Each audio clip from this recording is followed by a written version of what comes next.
over there. Thank you, guys. I think we are going to be, in just a moment, getting ready here, getting ready to start. This is the map, of course. I think you can see. It's very kind of like Can I grab it? Yeah, let me Google that. This is our map we're going to be playing in here, of course. And with me now, you're casting along as well? I believe so. Okay, lovely. I have Time Master here to come and cast with me as our resident expert of the game. Time Master, what are we looking to see here with these two teams? Well, we'll probably see some very high-action gameplay going on here. These guys are pros. They're from VRML, so we'll be seeing a lot of the high-end strategies, I reckon. All right, love. Yeah, I mean, you said these guys are VRML guys. They've been playing this game for a long time together, so they will be giving us a little bit more action here to be looking at as they strategize. They've been talking. They've been strategizing. I think they know each other as well already. So they probably have an idea of what the other team is going to be doing here. So we'll see some nice, high, tense gameplay coming out. And the game is starting out. 6 minutes here. Blue are attacking now. We have Boredom. There's Milo on the side. Pushing up. Trying to find the first kill. Orange there is defending there. Their uplink is away at the back of the map, so there's plenty of space that needs to be taken here by friendly fire. Yeah, so we can see there's a lot of orange going down the middle there and a lot of blue going down the left of the map. So it'll be really interesting to see how they resolve this. We've got some grenades popping around at the moment while everyone's just holding their corners. That's obviously the strategy of this game, hold corners. We've got a death there from Abbott, I believe, if I got this the right way around. Yeah. Still just quite tight-packed gameplay from the blue there as they smoke out one of the orange players. More grenades flying around. We're going to see some shots fired here. So this is the slower part of the game here, where you've got one team just camping in the corners and the other team just trying to push up into it. Oh, we may not have game audio for you online, people. We'll get that fixed in a minute, I imagine. But in the meantime, I'll make the sounds for you. Bang, bang, bang, bang, pew, pew, pew. Pew, pew. Explosions. As they are going up now, pushing up. We've got the blue players staying together. Friendly fire not wanting to sort of overcommit at the minute. They are, of course, no respawns. Everyone who is killed here will be out the game completely for this round. So every death matters. There's Monkey. Very slowly checking this corner. Pushing around. Taking their time. Oh, gunning over the top there. No, behind them though is Boredom. Boredom popping around. Shoots Monkey, gets them down, and he's not going to be totally dead yet. Oh, they are dead. They are dead. They are totally dead and out. 4 versus 4. All right, so now the numbers are ever so slightly thin. Oh, we got some action going on there. Vote taking out one of the Marsok as the Marsok fire back. Marsok keeping an eye on that window that they know someone probably will be in. We'll see if that pays out for them or not as they continue to slowly push up this map.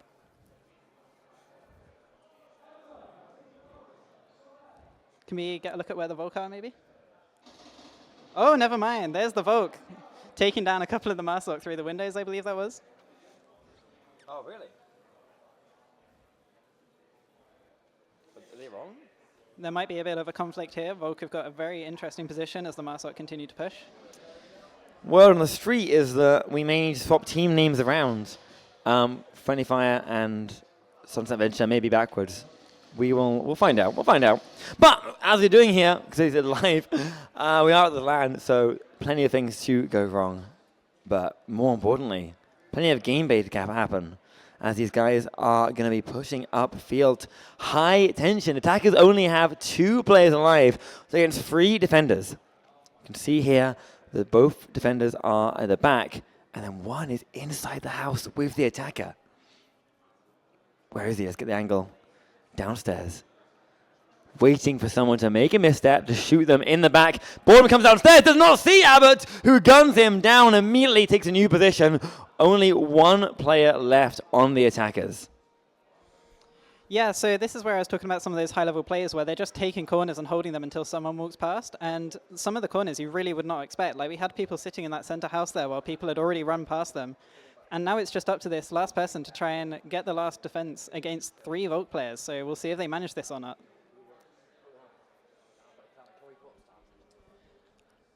Milo now, pushing round. On their own, they are the only attacker remaining. Playing it real slow, he still has a minute 45 here, so plenty of time. And no time for mistakes, but Abbott again around the back. Looks underneath the truck, shoots them through the legs, and is going to get them out. 1 point to the blue side, as they are going to be, well, the now blue side, what was orange. Sunset Venture with 1 point. Yes, we need to switch these 2 rounds.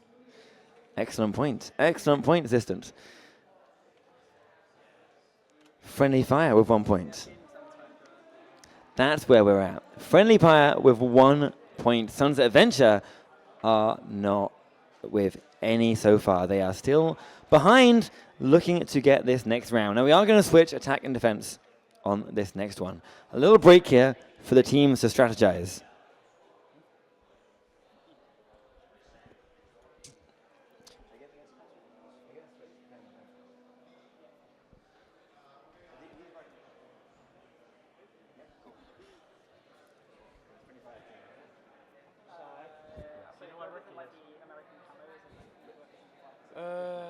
Hang on.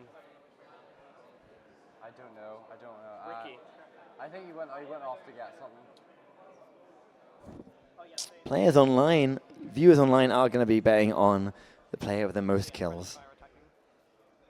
We've got little keys. That's right, we've got giveaway keys for online, and we have keys to give away for games in person.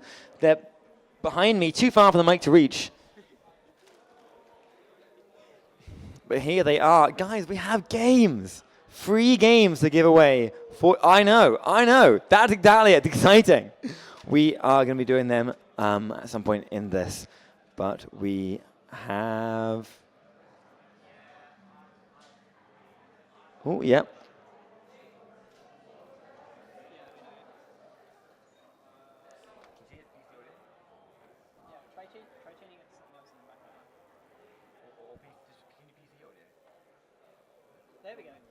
Ooh, look at that. Players online. Viewers online, we should have the game audio up for you here. Should be working. What's the LAN without a few technical difficulties? So, going in again. Now it's Friendly Fire's turn to attack. They've done a successful bit of defense. Now they're going to be trying to push up. Again, bomb or the uplink is in the same position as before. Yes, so we're seeing the team swapped around here, and we're seeing some slightly different strategies. Oh, big bit of crossfire there. Even more crossfire going on. This is a very high-impact start of the game here. And we're seeing Volk holding some very, very different places than last time, as we get these early game smokes and grenades out. Back into that slow game, holding angles. I think people know that they're near each other. And Special Ops gets down a Marsok. More going on by the tank. Really close your mouth. Eating that mic. And Sunset Venture takes that round.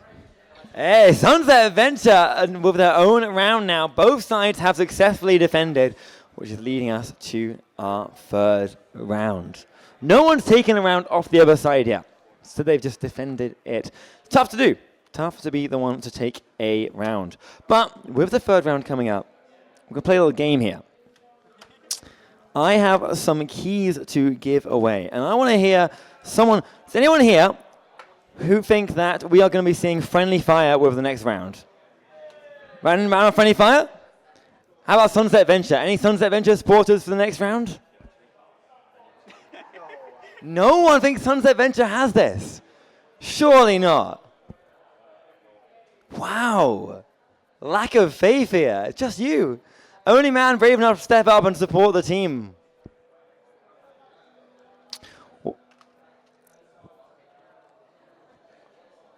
We'll see. We'll see, because we are about to start next round. I believe we've had a little pause. Sorry? So I think the teams here are taking some time to re-strategize going into the next round because we're going to see some slightly different uplink locations and spawns going on here. Here's what I'm going to say then. Because I want to get away with one of these keys. Someone, wait, we had Sunset Venture. Was Friendly Fire. Someone give me a cheer for Sunset Venture, and I'll give you a key if they win. No, that's not a thumbs up. Give me a cheer if you want Sunset Venture to win. No, cheers. Go whoop. That's it. That's the bet now. You are now my designated Sunset Venture supporter, and you're my Friendly Fire supporter, right? We have here 3 VR games. We have Project Demigod, Band Space, and Mannequin. If your respective team wins, we can get you guys one of these games giveaway for this one round. Tension's high, guys. Stakes are massively high. They've never been higher. Good luck to you both. All right, we're seeing some of that early game ordnance come out as we see a kill from Marsok team on the Volk here. A lot of the fighting you would expect to be around the Humvee, but in this game it's really up to the teams how far they feel like pushing out as we see some conflict going on here between Marsok and Volk takes that victory. More ordnance going out as people try and push people out the corners they're in, and we get a kill there. Yeah, nice kill from Friendly Fire now. We've got 2 down on Sunset Venture. Friendly Fire's only lost 1. Defenders looking good again. Someone needs to be the first team to break this cycle of defenders winning, of taking too many rounds. Friendly Fire's pushing up. Oh, they're being aggressive. Boredom, pushing around the side. Miss a lot. They're not even looking at them. They're throwing a grenade, but no, they are out and dead. Sunset Venture now equalizing this game to 3 on each side. 3 versus 3 remaining. Pushing in, gunning down the smoke, but Special Ops runs around the side and takes them out. Sunset Venture looking pretty good. Only 2 players left to take down as they're going to keep pushing in. Yeah, so we're going to have to see the Volk come back here to try and push them away from the spawn that they know that they're at, or the uplink, sorry. And there goes another one. We're probably going to see a cap hit, and we do see the cap. Oh, ye of little faith on Sunset Venture. No one thought they could do it. What was that about? Well, congratulations to them. My designated Sunset Venture man. That's you. Come on over. Congratulations. You get one of these bad boys. I know. Maybe a random. We're going to randomize the game. Pick a game anytime. That is Band Space. Band Space. There you go. Congratulations. That's all right. I heard it's a great game. So someone in chat there asking who managed to cap. That would be Special Ops with a cap on the scoreboard there. We'll see why it was taking so long. Someone in the chat did point out that these are mostly PC players, and they might be playing on standalone for some of the first time here. But if you're curious, they are still playing with stocks because it's Onward.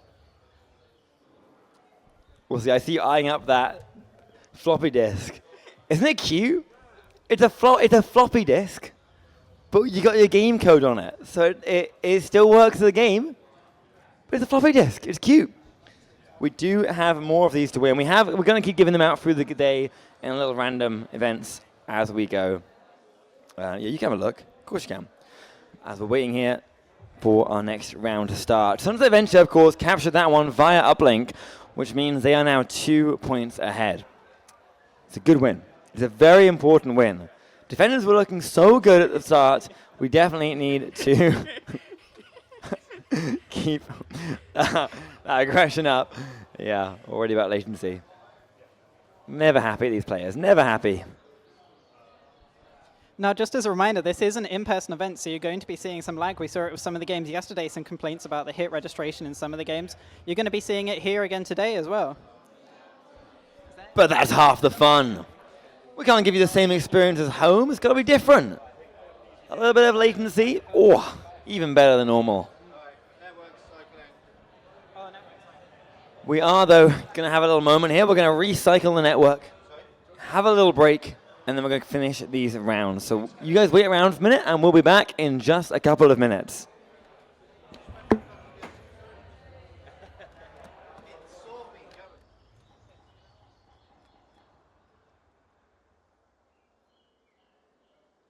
Sunset Venture for that fantastic uplink that they stopped last round, giving them those 2 points. Yeah, so as you can see, we had some technical difficulties, but like they're not going to stop the players. The players are going to be straight back in there and making some amazing plays, I reckon. Just waiting for them to finish some strategizing, I reckon, and then we'll be seeing them spawn in for the next round. Same uplink location again with the Humvee as well.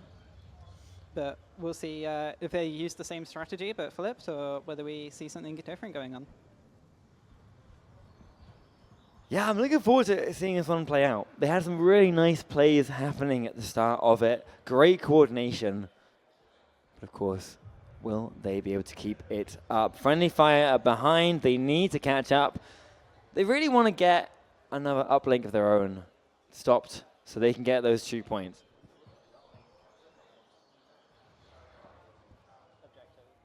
If they can capture the objective as attackers, 2 easy points to their name.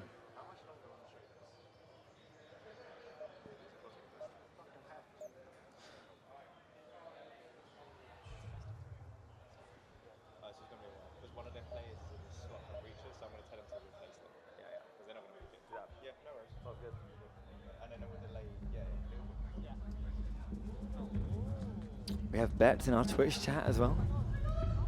1 bet for Friendly Fire, 1 for Sunset. I will lane 2. I lane like 1. Well, place your bets in Twitch chat if you want a chance of winning one of these keys that we've got to give away from our sponsors. And the game is gonna start here. Yeah! Fantastic, guys. As we do have Sunset now pushing up. Friendly Fire trying to get in. Friendly Fire going, oh, wow, nice down there. Special Ops throws the grenade, downs Abbott. A lovely bit of defense, quite far up. Aggressive defensive work. Yeah, so we're seeing Friendly Fire take some interesting space here as the Volk have pushed up quite far to defend in some areas. But we'll see if it plays out for them or not, as Friendly Fire are very good at using their smokes to control exactly where they are, even if you think it would be a weird place to be. Seeing some shots fired, I think Friendly Fire might know where some of Sunset Venture are. We'll see if they get any of these taps or not, or whether Sunset Venture are just going to be stuck in this corner for a while. Very slow game onward. Can be like this sometimes because you don't really want to give away your position if you've got the strategy. Oh, Milo downs another one there. Sunset Venture's looking strong.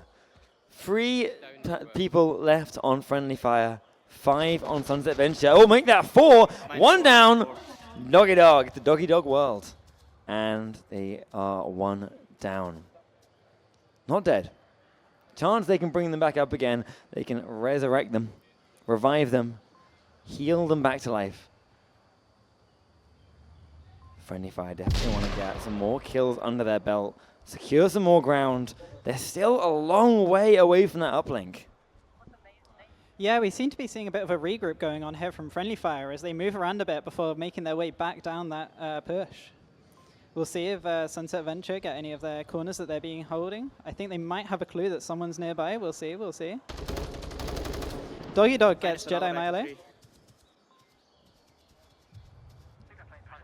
Oh, round the corner. Miss a lot, does not know. Crouching round. Boredom is there. Is he going to get it first? He does. Gets the shot off. And another one down. Only 2 players remaining. Doggy Dog trying to get the angle, but Boredom is just going to turn and run. Playing it smart there. Monkey takes 1 down. We have 1 player up on Friendly Fire, 2 on Sunset Venture. It's getting close. But that 1 player is going to need to do a lot here. Yes! There's a chance coming in from Sunset. That's good. Garlic, #1 Sunset fan, famously. As they are pushing around. Monkey, the final attacker, takes the one down. It's now a 1v1. Yeah, so it's a 1v1, and we're seeing a bit of smoke going on the point here, so I guess we'll see if Monkey manages to get this sneaky cap. Oh! Got him, he's dead. So close to finishing someone off there, I think. They're holding this angle. They have a... There we go. Gets the kill, and Friendly Fire takes that round. They do. Friendly Fire win the round, not by uplink, but But by taking the kills, they get their 1 point. Still behind, unfortunately, but much better position than they were in. Attackers have won their round. It's time to switch round. So someone in the chat there calling out that a down guy was calling everything. We did actually see Boredom, I believe it was, try and secure that kill, but they didn't quite manage it. I think they tapped the legs with a pistol or something. So sucks when that happens, but very entertaining calls coming from the back there, I bet. We'll see if Sunset Venture makes any changes to their strategy here, because that 2-point lead they had is starting to be closed up very quickly. Yeah, it's true. It is closing up. There is not much in this. Only one single round. And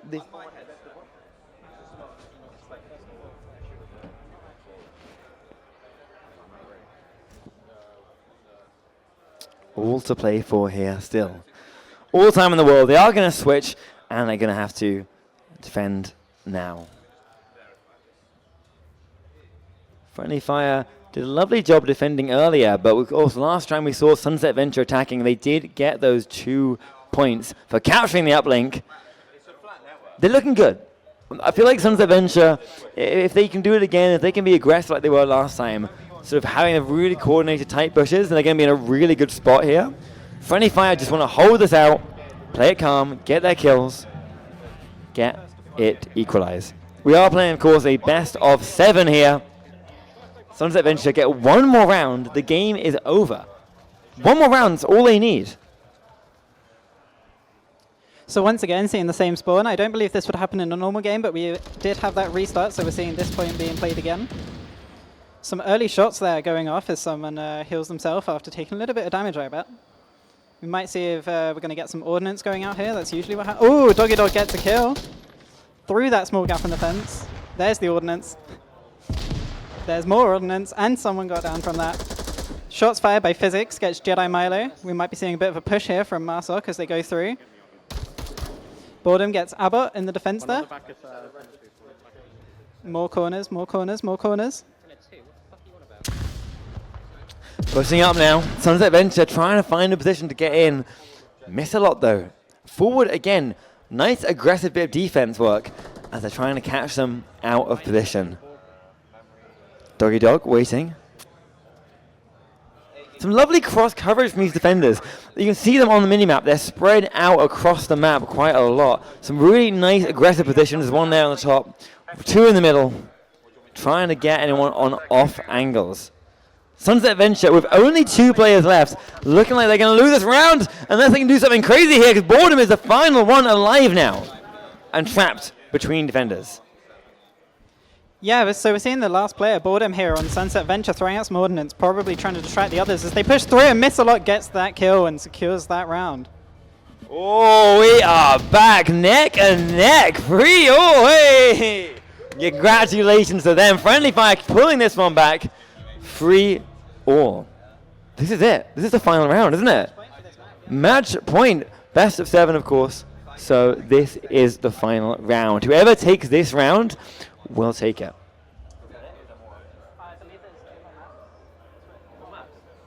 It's best of 3, right? For the maps. Yeah, best of 3 of the maps. We have best of 3 overall. So, whoever gets this last round will win the map. They then need to win one more map afterwards to get the win. We could see 2 maps played. We could see 3. Both Friendly Fire and Sunset Venture are going to want to take this one. This is the one that matters.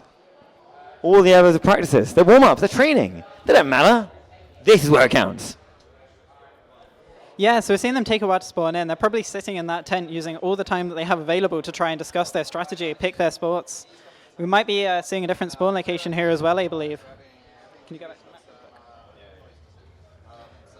Yeah, so we're seeing that middle house uplink happening this round. So they're going to be strategizing around that a lot. I think we'll be seeing a lot of corner camping going around there. There's a lot of fun spots to hide in. We'll probably be seeing a lot of smokes and flashes going out as they try and push through all these tight doorways to get into that house. Still waiting for that spawn in, using all that time they have available as they can to pick their strategy, pick their spots. And there we go, there's their spawn in. Sunset Venture down the south of the map and Friendly Fire at the north of the map. In a moment here, we'll see them run out. We'll see if they get any pre-fires going on. Probably not, but we probably will see some ordnance yet again. It's the name of the game at this level of the game. Both teams pushing out towards that middle there. Volk with the slight advantage, of course. They've got to be able to defend it. Can't defend it if you're not there. Pushing through, taking these lines. There's the ordnance. Early shots fired.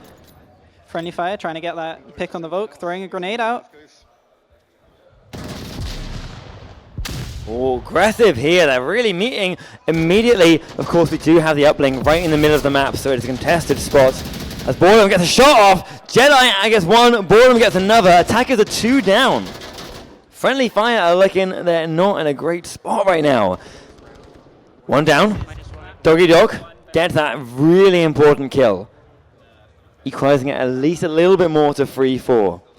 But it is still like Sunset advantage with a significant, Sunset Venture, significant advantage. 1 more player up as Doggy Dog and Monkey cross the road. Trying to get a better angle on this house, but no! No, there's someone there, they get them down. Hootsie and Doggy trade here. They are, unfortunately, both going to be out for now. Which means we have 2 players on friendly fire standing. No, 3. Doggy Dog is able to revive himself, so we are back to 3 players. Sunset Adventure with 3. Friendly fire with 3. 3 and 3. Whoever gets this, of course, wins this entire map. Yeah, so we seem to be seeing a bit of a regroup going on here as Marsoc have pushed out a bit, but we'll see them push in again in a moment, I'm sure.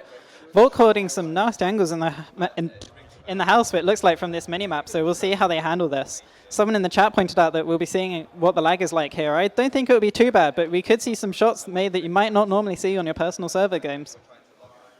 I say personal, I just mean good connection.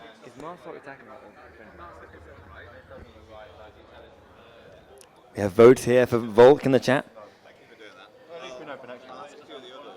Next time we do it, we'll open it.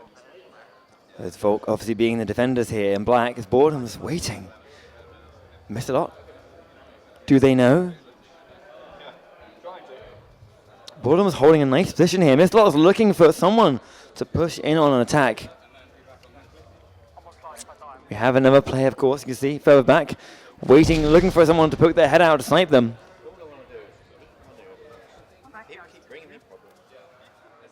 They're looking, but no one's pushing. No one wants to be the first one to make a mistake here. Miss a lot. Very slowly pushing forward. Very, very careful. Oh, Boredom sees them! They do see them! Boredom shoots and kills and miss a lot and is down themselves in return. We've gone from 3 per team to 2 players left only. 3 minutes to go. Yeah, so I was wondering if we were going to see that imbalance there, and it just goes to show that even if you're scared about pushing in for that first time, there's probably someone's going to get the trade anyway. So we'll have to see them push in a 2v2 here. Got the last 2 Volk holding their angles. We got the 2 Marsoc trying to work out how to push in. They appear to be taking this 1 by 1. Wasn't the strategy I would have gone for, but these guys, it seems to be working for them. They're getting those slow picks, and they're hopefully going to get this kill win. There they are in the house now. The final 2 players waiting in the house. Milo. Oh, looking right there. Doggy Dog, does he know? They have a shoot across to call me. Jedi shoots in return. Trying to get that pick, trying to get the trade. Doggy Dog slowly pushing in. Monkey on the other side. They're playing so slow here, so careful. 2 minutes to go with plenty of time, but they know any mistakes here is going to be deadly. Throwing a smoke grenade and pushing up into it. Yes, that smoke there to cover the front of the house, trying to push in without being spotted. We'll see if that works out for them. Some of these angles could play out very, very interestingly if they don't do it right, but we do have 2 people covering a doorway at the moment. Pushing in. We're going to see any kills. There we go. There's a down with a grenade, I believe that was. Possibly could have been the AK-5C. Still not used to reading this. Marsoc pushes up, stabbed in the back by Jedi Milo with their gun. Gets the kill. And the first round goes to Sunset Venture. Yeah, that's it. Sunset have won this first map completely. Lovely finish there at the end. It was so close, 1 player only left, but they managed to make that one. Fantastic job to them. Fantastic job. Yeah, a few people in the chat there saying, why not check that angle? I have to agree, that's a lovely angle to check, and I'm kind of surprised they didn't check behind them as well. Maybe that's just because I'm not a great player. But there's so many angles in that house, it can be so hard to take. As we saw there, they were having to very carefully push in, use both of them, and one stuck at the back there because they got downed. But didn't play out for them, sadly. Waiting for this next map here. Looks like we're going into quarantine. We'll see how this one plays out. This can be a very, very interesting map. There's some long line of sights, but also some really tight angles. Looks like we've got the... when I remember my spawns. I don't remember. Looks like we've got the uplink near airplane at the moment, as we try and remember. I don't remember. I really don't remember. So yeah, we'll see how this map plays out. I reckon there'll be a few hotspot positions that get taken here. Mainly North Hotel is quite popular, and Hospital is quite popular as well, so we'll see if any of these get some players on them. Discussing that strategy as they load into the lobby and chat where they're going to go.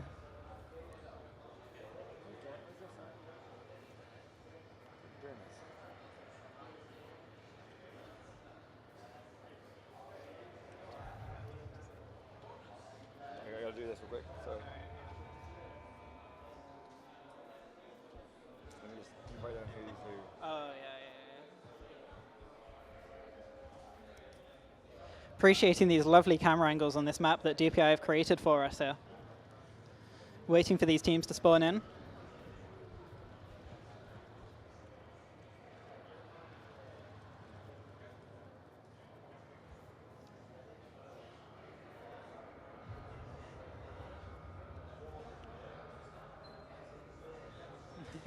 Volk is defending, aren't they? Volk is defending, yeah. So Yeah, so it would have been Volk, yeah. Or who won? Volk won the game there. The people that were Volk at the end there. Oh, yeah. Yeah. Because you swap sides, so it's always Volk defending and Marsok's always attacking. A bit of drama in the chat at the moment over whether that was a good angle to check or not, whether you would expect someone to be there. Really just up to the player. In the moment, it can be so intense. You forget that there's an angle there to check, especially if you think they're in a different room.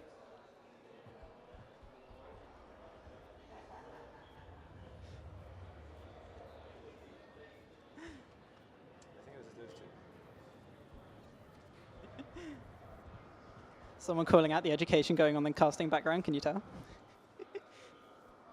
That's me trying to find out. Remember my names of, so I can get a list of who won that one. So get the keys out, you guys. Ignore that. Didn't bet you could hear me off camera, but that's fine. Guess we could.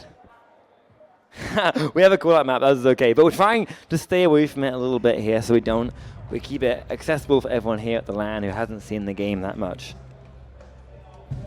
So just as a bit of context, I have played the game before. I just don't play a lot of uplink. Retep has not played the game before, so... Untrue, I have played, but I haven't played competitively. Ooh. Throwing some shade there between the casters as we discuss map callouts and names and stuff. I'm also personally trying to avoid some of the map callouts just so that you can hear the casters as the players. So trying to avoid some of that going on there a bit so that they don't get too much of an advantage in the game. That is the thing, that is tough. Players here do not have the sort of head things you'd have, the headphones that seal the noise and everything. I can actually see some ears out here. So they can definitely hear our call-outs. So we have to be a little bit quiet. Yeah, our casters is me, Reset 1, and we have a Time Master here as well. Both together to give you these games as our new game is just starting up. Oh my god, we've just already started. We looked away for half a second. They've started. Friendly Fire has already lost one player on their attack here. Sunset Venture on defense, playing very nicely. What? Special Ops getting the kill on Abbott there early on. All about that long line of sight on this map, as I mentioned, going in. Looks like we'd be moving into some of those tighter corners now as the team moves towards the uplink. Quite a tight building, this one. Lots of corners, few ramps, lots of boxes to hide behind. We'll see how this plays out. More grenades and smoke going out. I think there's one on the roof there. We'll see how that plays out. More ordnance going on in the background. Looking for an attack here. Trying to push their way in. Doggy Dog, wait. Oh, he sees Special Ops, but not quite fast enough to react. Special Ops is able to get out of the way. The grenade seems to meet in the middle there, as they both try to lob one over each other, but this time, they're going to both get away with it. They walk away. He does not see Physics, though, coming from the other side. Oh, maybe he does. He shoots him dead. He does. Special Ops turns just in time. Shoots Physics dead. That is going to hurt Friendly Fire. They only have 2 more players alive. Sunset Ventures down to 3. Monkey does make that a trade. An even trade, but still bad for them. 3 players left on Sunset. Holding that defense. They are lined up really nicely around the uplink. 1 further back, 1 near, and 1 right on it. Someone in chat saying they play so much better as a spectator. That is so true. It's so much easier to play this first-person game as a spectator, would you believe it or not? You can see where everyone is. It's great. Anyway, we're seeing the Marsok do their slow push in as Volk sit here defending, trying to take these long line of sights that they can see across the entire map there, but also making sure not to abandon the uplink. We do see some backcaps in competitive games sometime. Still pushing in, going into these buildings here. We'll see if they get the cap or not. We're so close to people being seen, I think. We're going to see some intense gunfire going on in a moment. Seeing these lasers flash around the map. Always awesome to have as a spectator.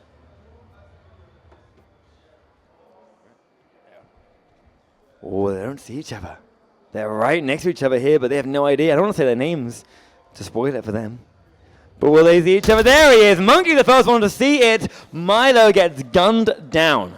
2v2. Maybe another meet coming up. Just running past, though. Of course, that player can't be revived. They have been double tapped. They are dead. Support coming in from the side there for Friendly Fire. Missed a lot, trying to push in.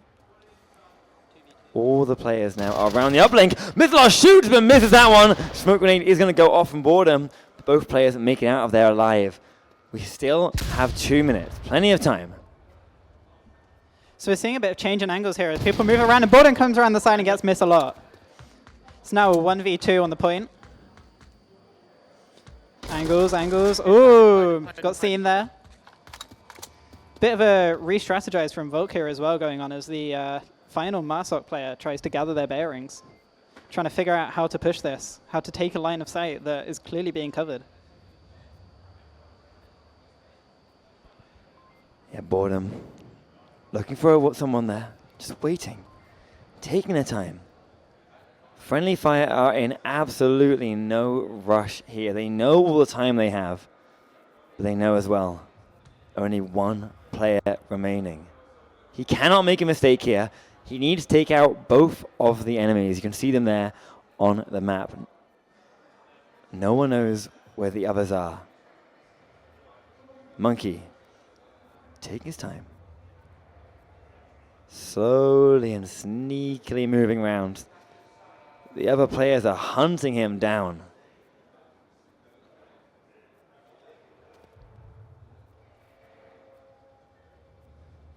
We have 55 seconds to go.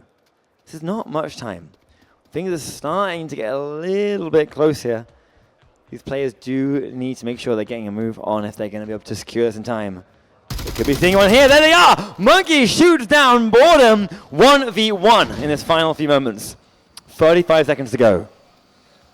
Throwing these smokes out to try and cover their entry here as they push through. We'll see if they get another, and Hoochie takes it, sorry, not Monkey. Hoochie kills Monkey there, takes the victory for Sunset Venture at the end there. Down to the last few players there before that victory. Yeah, Sunset Venture take that first round so close. But as you said in that Twitch chat there, nice pre-fire. Ah, come on, guys, better than that. Come on, give a round of applause for the winners of that one there, Sunset Venture. Lovely round from them. Lovely round. They're looking real good at the minute. They won the first map. They're coming in on the first round of the second map. If they keep this up, we're going to be seeing them taking the whole thing away very soon. Friendly Fire need to turn this around.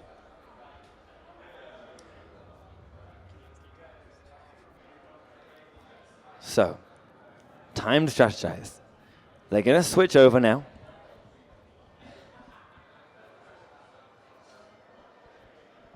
really this is the time to work out what they're doing wrong. Obviously, in LAN like this situation, it's not like you've usually ever played before. You've got a lot more noise around you.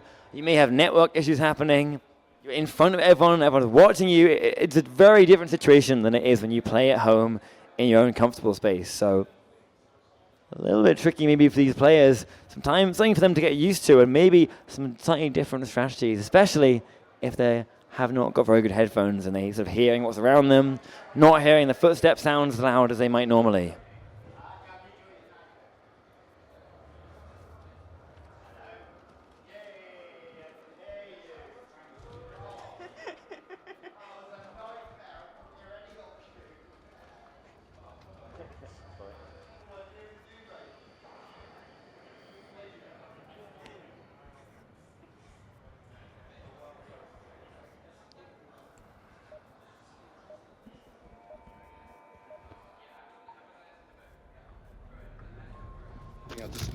Has some downtime there as the players were discussing their strategies going in. It'll be the same uplink, of course, but we're seeing them spawn in now. We'll see them run in a moment as well. Volk spawning right near the objective. Marsok got to push across that entire map there before they can get their victory. Spawn barriers down, they're running out.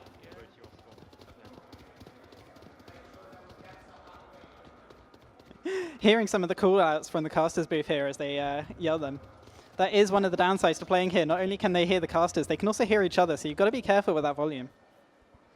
Well, the good news is they are a long way from each other in this room. Oh, look at that. You can see him on the... Can you put the camera on him? The real-life camera. I want to show you the player lying down here on the side. Can you see him on the camera? Oh, he's just out of sight there. We have one of our players lying down, staring ahead. It's a good view. Will it help them get a kill? Marsok pushing out into this more open bit. We've got to watch those line of sights as they push in. Volk holding their angles best they can to counter this.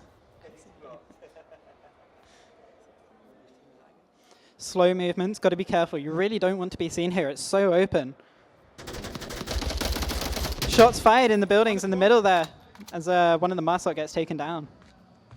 Yeah, he was pushing up to objective, east center. Sunset Venture. Still have 4 players left. Yeah, he was pushing up with tablet out, I think. Pushing up. Trying to find an opportunity to get his attack in. I can't see who it is lying down. But we have the attackers here really taking their time. They still have 4.5 minutes. They're 1 player down, so they can't make any more mistakes here if they want to get this round. They're spread out. Oh, they get another kill though. Bornham shoots down and miss a lot, equalizing this one down to 4 each. Under pressure from Doggy Dog. Moves around, trying to get a new angle on it. Got a bit of a skirmish going on here by the North Hotel as some of the players spot each other. Be interesting to see what they do here, as that is one of the most open bits of the map in my experience. Got some retreating back to corners from some of the other players as well as they work out how they want to not only push this, but how to defend it if you're on the Volk team. Learning how to... there we go, Monkey sees Hoochie across the map there. Volk with that inherent advantage of being able to stay behind cover, but they were the one to push out there, so we'll see how this plays out. Might have another, there we go. Ooh, Kumi gets the kill on Monkey from North Hotel, proving that it is not just the Volk with the advantage, it's just who's in the spot first. Some more line of sight spotting going on here. Will we see another kill happen? Playing so slowly, you really can't ruin this advantage that you're starting to feel. Oh, and Doggy Dog gets Kumi. 3v2 here, Borden makes it a 2v2.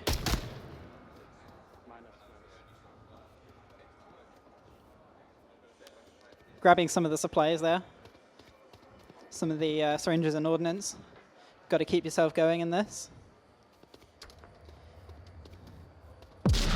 Getting a grenade there in on the point, trying to clear people out. Takes the scuffle with physics, gets the kill, starting to push in properly now. Oh, nearly gets him there. Friendly fire only has 1 player remaining, and they've done a bit of a runner. You see the player now on screen, pushing forwards.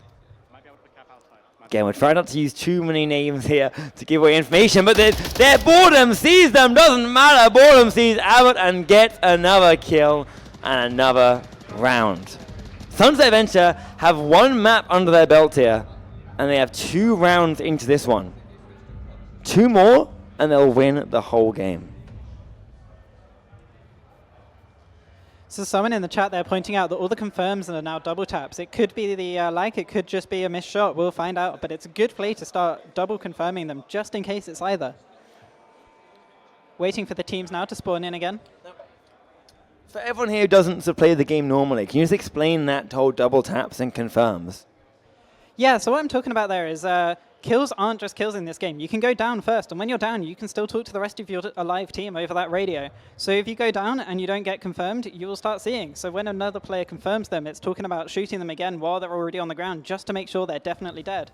And when we're talking about double taps, we're just talking about shooting them twice, in case, like in that Suburbia game, we just saw them shoot one and it didn't get the kill confirmed. Yeah, it's impossible to tell as a player if someone you shot is down or dead. We can see it. Us on our spectator view here, you'll see either a cross or a tick. No, not a cross or a plus. That's the one. Like a cross but straight. Cross or a plus. Yeah. Regular cross. A cross or a X. An X means they're dead, and a cross means they're still alive. They can be revived, and they can talk to their team and give information. You gotta make sure those players that you down get finished off. Sri Lankan VR in the chat asking how the batteries are holding up. That's why we really encourage those chargers, really encourage those battery packs, just to make sure that you can keep going as long as possible. Players spawning in now. We're seeing the spawn over on the right of the map this time. See how this one plays out. This one can get quite tight from what I remember. Volk spreading out in a nice formation, trying to cover every angle into this location that they can.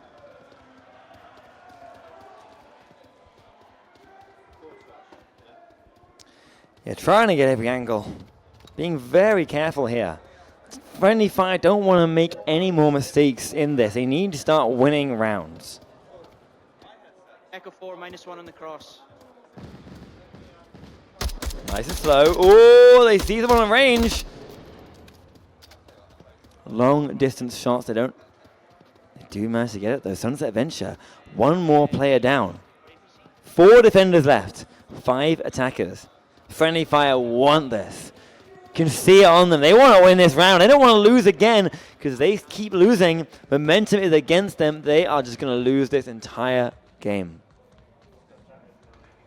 Now what we could see here, what we can't see here even, is that Sunset Venture can't get that double on the cap here and win. So we will see that, however, if Friendly Fire win this, they could take this win in the next round. We'll wait and see. Could go down to kills again. Yeah, if you didn't understand that, it's the attackers here are trying to capture the uplink. If they can capture it, they give them 2 points. So I have to get onto the site, onto that dot there, the white circle on the minimap. And then they have to do this uplink, capture it, and get 2 points. If either team instead wins by killing all the other team, they get 1. So Friendly Fire could, on this one, if they win it, if they get the uplink captured, they could get 2 points, bring it back to 2 all. It'll be tough. Especially now they only have 2 players left. Sunset Venture's got those 3 defenders waiting for them. Yeah, so we're seeing the numbers slowly thin down here as people slowly find those angles pushing in. Seeing a lot of outside play here because that middle of the street is so deadly. It's just one great big long line of sight. You got any scope or any skill in the game, you're getting spotted, you're getting taken out. Speaking of taking out, Special Ops comes around that corner, takes Missile unaware. It's now a 1v3. See if they can get this.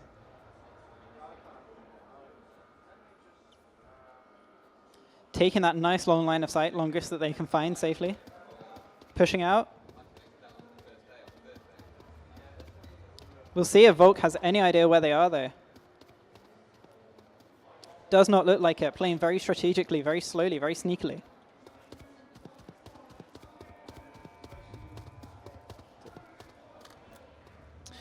One player left on Friendly Fire. They can pull it back, but it is going to be very tough for them. 4 members of their team are dead. They're on their own. can see them there on the map. Without revealing their position too much here, you can see they've got a bit of a distance to go still. And they're playing a little bit strategic as they move around the side. Yeah, we got Sunset Venture here looking around, trying to spot them wherever they can. There is 3 of them, but that doesn't mean they will spot them, and there they do! Abbott healing themselves. Oh, and Venture wins. Oh, I don't know what happened there. Never mind, sorry, that's a bad keybind. That was a misclick. It was a misclick here. Confusing. Apparently there's a button to show a windscreen. I know, disgraceful behavior. Who knew that would be there? Anyway, but there's not there, turns out. That was a little trick for you guys. Actually, Abbott is still alive, and we're pushing up. Yeah, apparently the X button reveals a windscreen. Oh, but now you'll see one, because now they really are dead. Sunset Venture wins the 3rd round.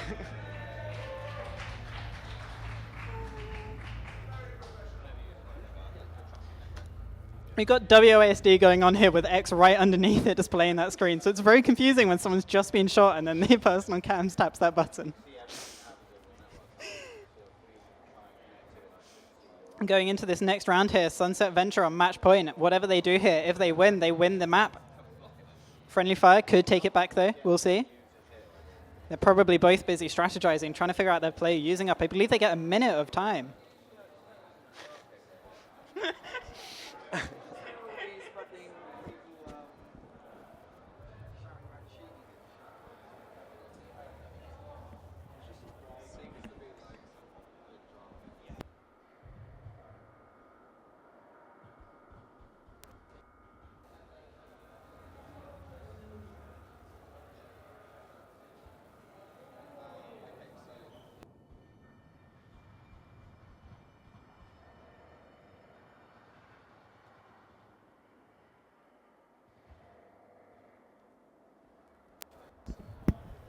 So this could be the end. Sunset Venture are on 3 rounds right now. They've already got 1 map under their belt.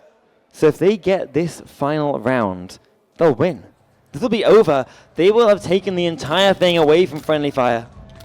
Friendly Fire need to win this back. They need to start getting points. They're defending now.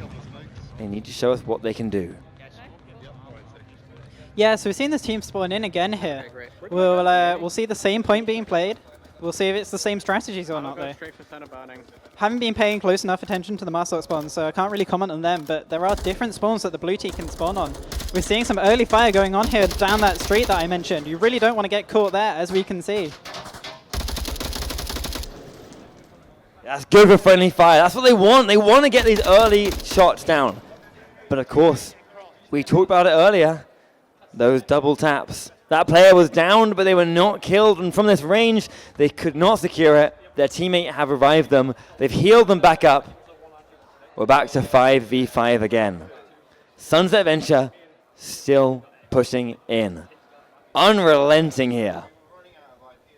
Seeing quite a spread from Volk here, covering those angles yet again. That is how this game is usually played. Sneaking past the angles, holding the angles. We'll find out what Marslock's plan is to take it out, though, because they they did successfully defend, so maybe they got some insight onto this point. Miss a lot. Waiting there. Oh, watching the drone. Shoot the drone out of the sky. That's the enemy team there. You trying to use that drone to get some info about where the players are. Maybe they know enough. Have to see if Miss a lot stays there. In the meantime, Sunset Venture really playing slow, methodical, pushing together, casting a little net around Friendly Fire to try and get them from all directions. And so far it's going well. They've lost no players and they've got real close. You go down. So we got 4 minutes, 10 seconds, 15 seconds going into this bit of the game at the moment. Now, that can seem like quite a long time and quite a short time all at the same time. You might think you've got a long time and it creeps up on you, and on the other hand, if you're on that Volk, you're sitting in the same spot, covering that angle, it just gets on you. So we'll see if Missalot gets any kills here. Throwing that grenade for a distraction, or I think that was a flash actually, because that went in midair.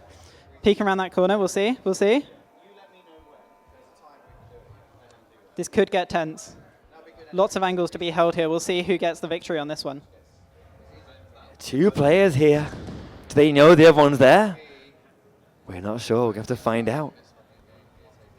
Playing so slow, so careful. Who's going to be the first one to make a mistake? Other side of the map, Doggy Dog gets another kill. Downs boredom. Heals themselves. But this is what we're focused on right here. These 2 players. The grenade is thrown. Shots are fired. Oh, Mr. shoots them behind. There is a player down. But do they know? We now have 3 attackers left. There they are. Finally they meet each other. And Miss a Lot gets the second kill. 2 players killed by Miss a Lot. Just 1 player remaining on Sunset now. Some very good plays going on there with those flashes, trying to use them as both a distraction and as an actual utility as Abbott gets Hoochie there. Miss a Lot taking those 2 people. That was a very, very good play there, I reckon. And Friendly Fire does take this round. It's now 1-3. Yeah, congratulations, Friendly Fire. That's what they needed. If they lost that round, it would be game over here. Game, set, and match. Because, of course, Sunset only needs a single round to win this map. Oh, wow, there's a fight going on over there. Oh, a celebration. God damn, I don't know what that was, but they're having a great time. But not to worry, in here we have to focus on these next round. Because again, although Friendly Fire have won that one, and they're closer, they're still on the precipice right now, on the cliff face.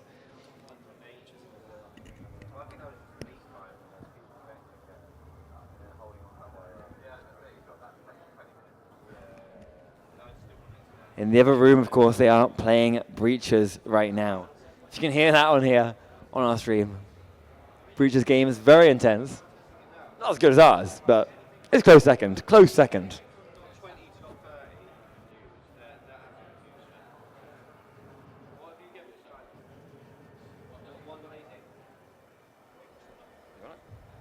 Waiting for these teams to spawn in again. I believe we're back on that first objective.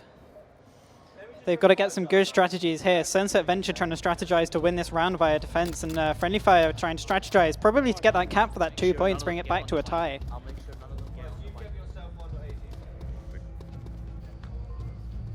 Marsok spawning on that side of the map there.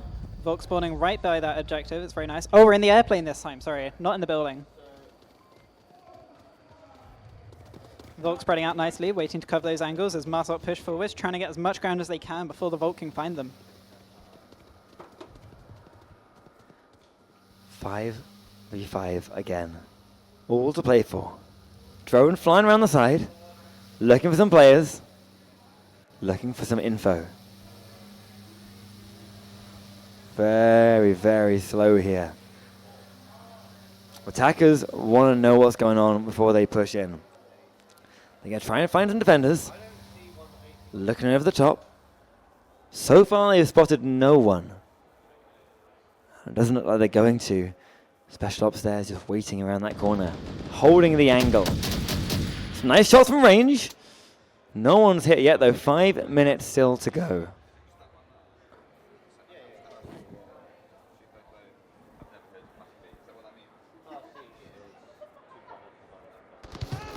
Oh, Monkey, though. Monkey gets downed here.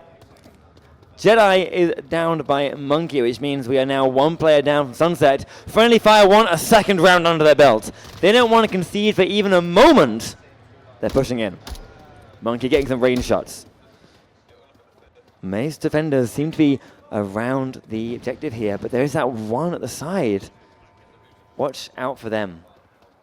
You can see them there on the map. They get 1 kill. Special Ops gets that one on the side angle. Can they get more? And they start to run round, find a new angle to attack. Yeah, so I was about to make a comment on how that was a 5v4, but they brought that right back down to a 4v4 as we're pushing in. Again, 4 minutes, 15 seconds on the clock here. We'll see how it goes. This is a drone in the sky that the Volk are aiming for and trying to take out there. We'll see if any of the info that drone got is important for them. Some sneaky angles going on there. Are we going to get any line of sights down here? Maybe, maybe not. Back to that waiting game as the Marsok push in ever so slowly, as always. Shots fired by Hoochie and Specialist. They get 2 of the Marsok players. It's a 2v4 now. Yep.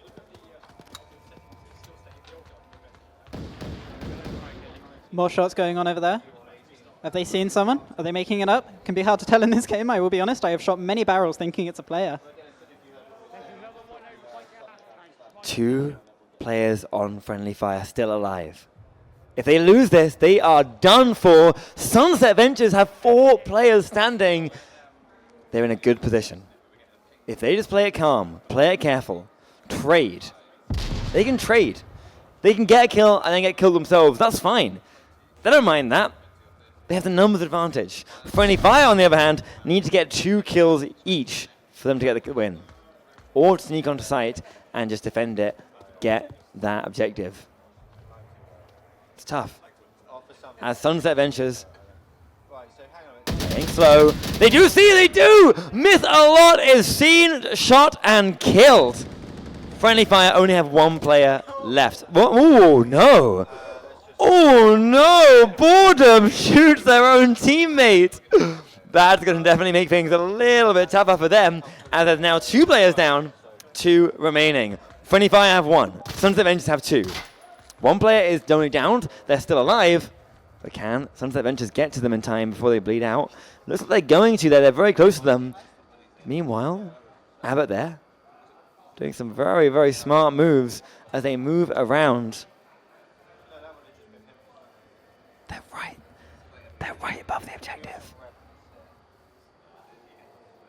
And no one knows where he is.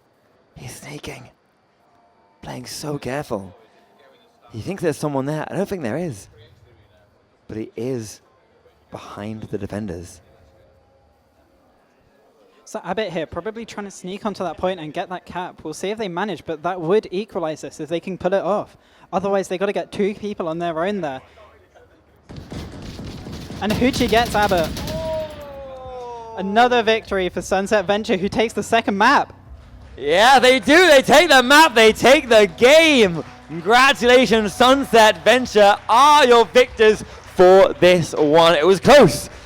Friendly Fire played fantastically, but Sunset Ventures just dominated 1st map and 2nd map. Congratulations to them. They've won our LAN here, and they are finished. They've done it with some fantastic plays. That's what I'm trying to say. Fantastic plays, and consistently throughout.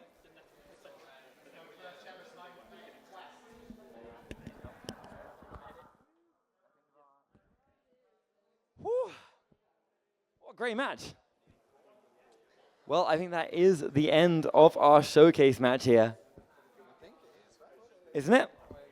Players are still standing in VR, but I'm pretty sure they're just chatting. I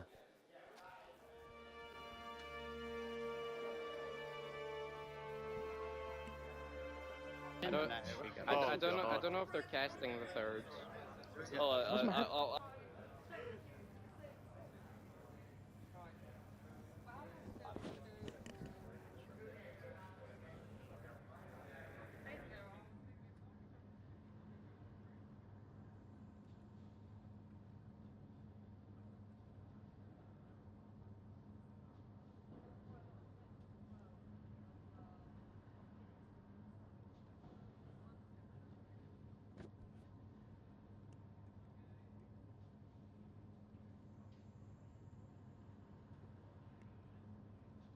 Get map 3 out anyway, just in case. We're gonna check here on what's gonna happen next.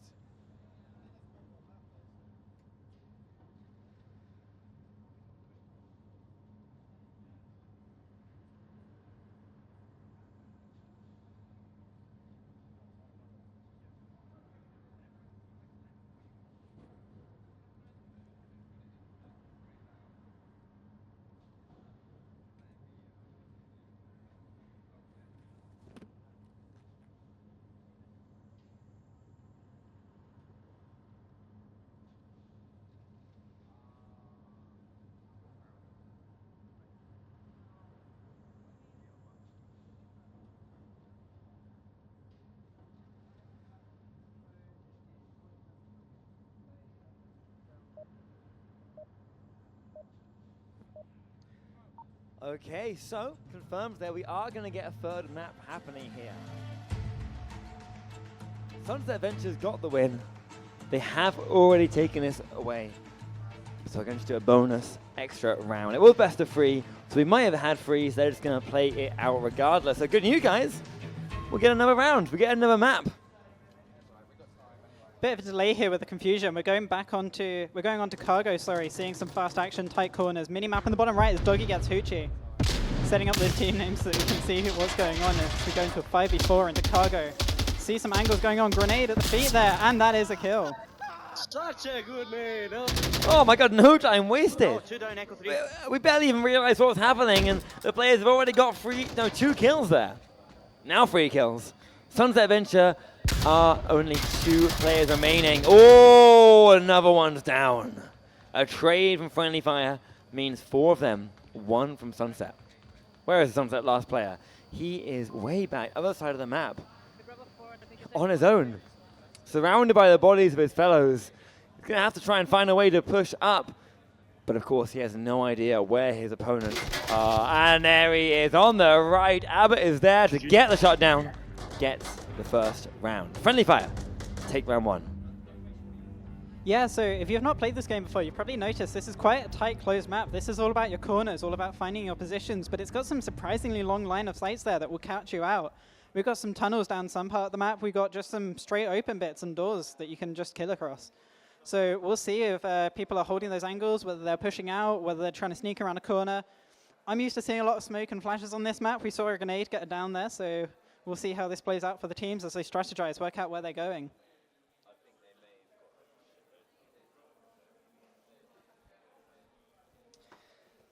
Yeah, they have the time to strategize. Friendly Fire want to work out what they were doing wrong in the previous matches, change it, and go in better and stronger. Obviously, we saw Sunset Ventures working together as a team really nicely, holding those cross angles and supporting each other. There they are on this side right here. These are your Sunset Ventures, and these are your Friendly Fire Res.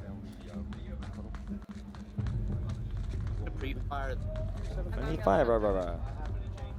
I'm gonna go Summit too. Yeah, what up, Semp? Sempt. Here they go again, running straight in. Friendly Fire now on attack, and look, they're going fast and quick. Suppressing fire down the corridor here. Shooting and shooting, trying to track, and Hoochie runs straight into the line of fire and gets a bullet for their efforts. 1 down already. Seeing a brilliant demo there of the long line of sights I was talking about as we get some of the kills in the close-up bits. Oh my god, it's all exploding at the moment. It's suddenly a victory for Friendly Fire. What was that? What the hell happened there? Friendly Fire. I said we were going to see if they were going to change their strategy up, see what they were doing wrong. Apparently their new strategy is just sprint, run in and shoot everyone, and they did it. That was like a 10-second round, and everyone on Sunset Venture is dead.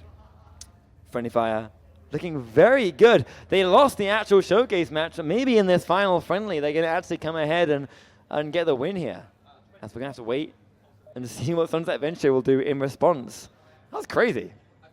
Yeah, so I was just holding my hand out for the mic there from our other caster, Retep, and he was passing it to me as we were talking about that long line of sight that I was going to demo, and all of a sudden everyone's dead and they've got the victory. So we'll see how this round plays out for them. Will Sunset Venture copy their strategy, or will Friendly Fire take another round? Clearly this is their better map so far.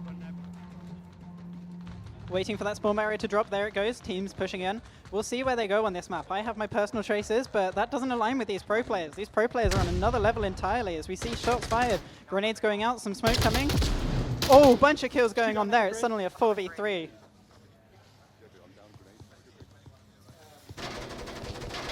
Here they go again. Oh, some nice kills. Oh my god, 5v2. 5v2. Sunset Ventures, 2 players remaining. They didn't quite get the attack that they wanted from that Friendly Fire. A trade. 1 player died on each side. Brings them down to 4-1, and that is even worse. Where is that last Friendly Fire player? Venture player. There they are. On their own, on their lonesome, a long way away from where they want to be. And with no players to support them. either they sneak in or they get the four kills on their own. Let's see if we can see their sight line. So we're seeing a bit of slower play here. Clearly the running in is just resulting in a lot of death. Got a few people in the chat asking why we're not seeing the gameplay in certain bits as we keep tabbing away from where people are getting fired. We're not so used to this game, and it's so high action. Like, sometimes the kills are on both sides of the map at once. We just can't show it all. It's happening too fast.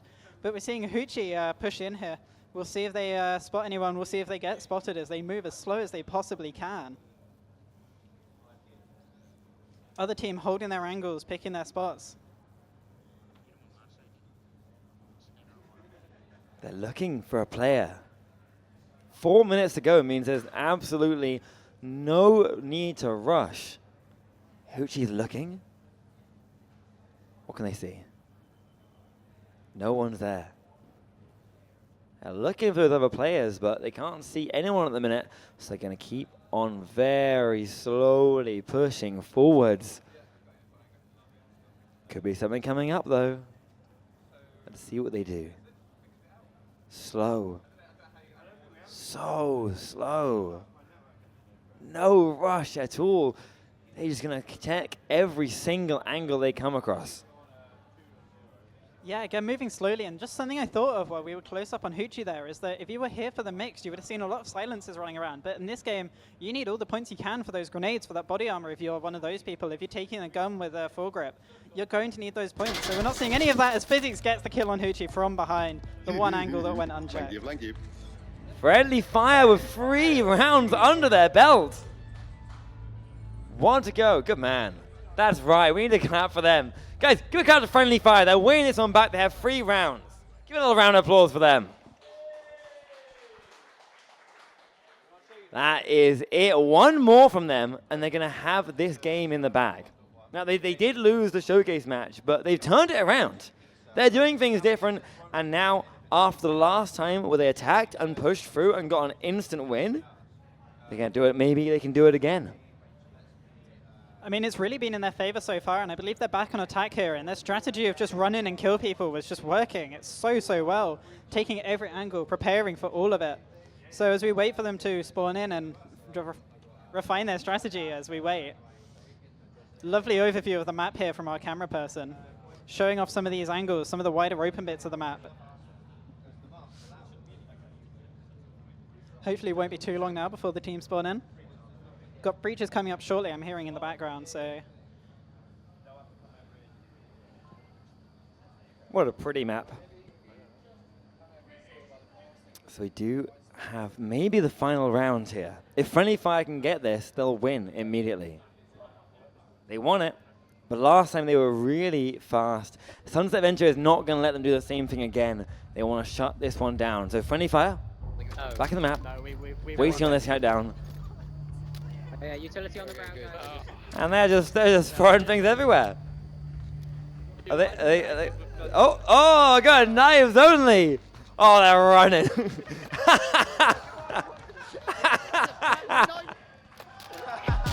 Milo, what are you doing, Milo? Now, for those of you that aren't aware, there is a setting in Onward that allows you to be holding your trigger while you knife someone. Clearly not on there, as Marsok chasing a Volk, chasing a Marsok. Special Ops gets the kill, gets killed by Missilot. Bet this was not the action you were expecting to see as Milo runs in, gets an actual kill this time. It's a 1v2. Can Jedi get both kills? Jedi gets 1 kill. Physics goes to somebody, gets it again. Milo, I think, killed every player in that game, including their own teammates.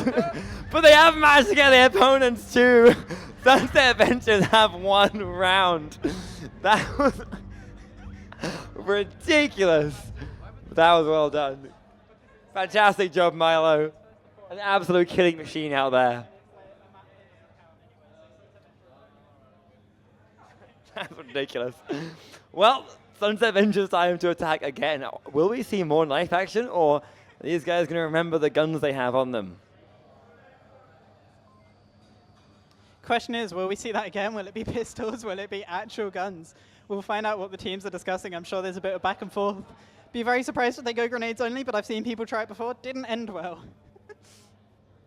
Someone in the chat pointing out to turn knife on impact. That is possible now. They did add settings to the tent. We'll see if they're busy doing that or not. It's very crucial to play if you're planning on using a knife ever. Oh, there the team spawn in. That was quite a quick one. Maybe we will see it, but we're not seeing them throw their guns away, so maybe this will be an actual round.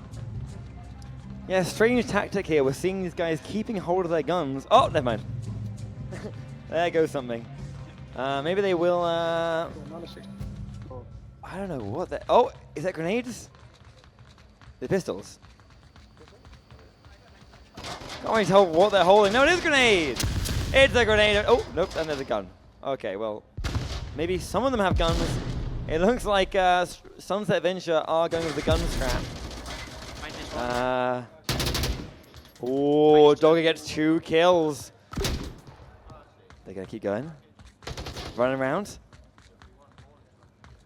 It is a 2v4 now. Sunset Venture might lose this. Look out, ball on the side, but no. 1 left, and they are all dead. Friendly Fire get the win, and they win this one back. What a comeback there after that knife fight resulting in a victory for Venture. I'm sure they weren't planning on keeping it up because that clearly wasn't working out as well as it was playing the game. But we saw a massive skill change there going in the first maps where it was as close as it possibly could be down to this map. Just Friendly Fire taking that win, getting that final map even though it didn't matter. And yeah.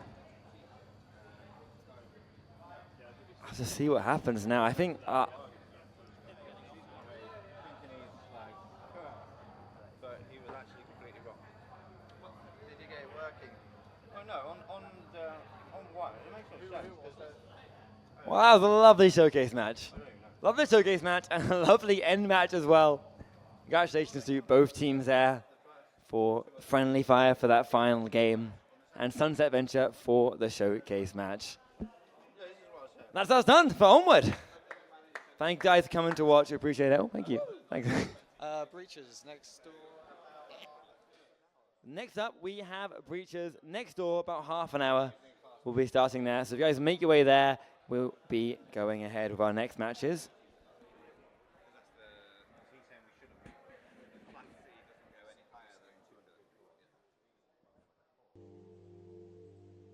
Alright, I'm Finn, so we are back again with the other team playing the EU Breachers show match today. We are here with Ivy, also possibly one of, if not the best teams in Europe at the moment. We're here with Beaver, the captain. Why don't you introduce us to your team? So, yep, hi, I'm Beaver. This is my team, my boys. We're feeling very confident today. I think we're going to do well. I think we're going to take them off guard. Sorry. Oh, God. Yeah, so you're feeling pretty confident about today's match. That's great to hear. Do you have anything special lined up for the day? Any strats you've been practicing? Anything you're looking forward to trying out? I think it'd be wise to keep it behind closed doors for now. I think I think we'll, like I said, I think we'll catch them off guard. I think we'll catch them off guard a bit. But yeah, that's all I can say. It sounds good. I mean, A3U, they were also pretty confident, so maybe they were thinking the same. It'll be exciting to see how that plays out. That will be starting very, very soon, so make sure you stick around and get ready to watch these two teams battle it out in Breachers. We'll see you soon.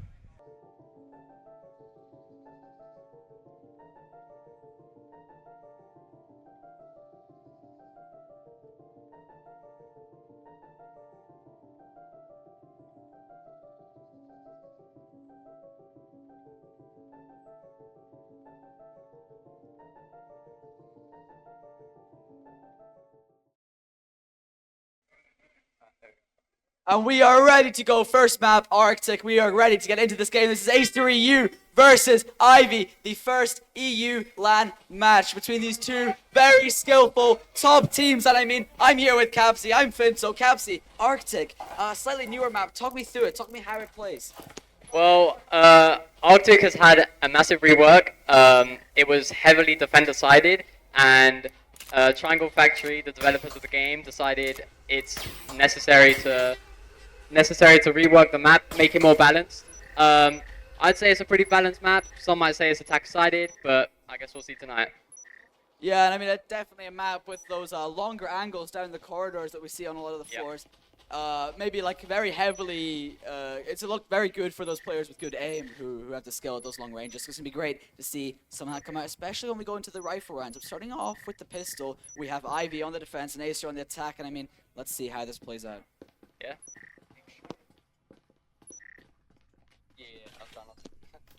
And we are ready to go. First round of the first map, Acer versus Ivy. Let's go. Yeah, these players, you can already hear them communicating with each other. Top teams, communication is key, and team chemistry, and we're going to see lots of that today. We've had mixed matches all day. We've had a mix of different people trying out, playing with each other, but with these top teams who've played together for a long time. Zyda finds Ampot. Started off first kill of the day. Karamu finds Tabs, got to back off quickly. Ran shuts him down for the refract. You're sticking Zyda, trying to find some space, but Ran finds a second. He's pushing up, making more space, making room, seeing if they can set themselves up. They've got to be careful. Still 2 players kicking about. That's one that goes down, Itris, and it's just down to Wee Laddie. He's trying to find the space, reclaim the map. He finds the first. He needs to make 3 more. That's a second. The EMP goes down 1 versus 2, but he's still got all of his HP. Bit of damage, but he gets to stim down. EMP's down. He is going to have to retake this. Recovering that utility. Time is of the essence. Fight, and he goes down to Rise. That is first round to Acer on the pistol round. You can already hear in this room the energy is electric. They are over the moon with that first round, and this is only the start. Plenty of great rounds coming. And I mean, Capsy, tell us a bit about that round. How did we see that play out? It seems like Acer went for a pinch onto cafeteria. They're trying to get anyone there so they can have control of the middle side wall. And then, yeah, once them 2 fell from Ivy, they just took everything they could and just dominated. Yeah, and I mean, getting those early picks off of those roamers, those players playing off of site, really opened up the map for them, gave them that control to pinch onto that site and get that EMP down. A crucial gameplay. And I mean, interesting economy here from Acer, maybe getting a bit too excited. Of course, we can't talk about too much. These players are right in front of us and can't hear us. We'll be interested to see how we see this round play out as we go into this second round.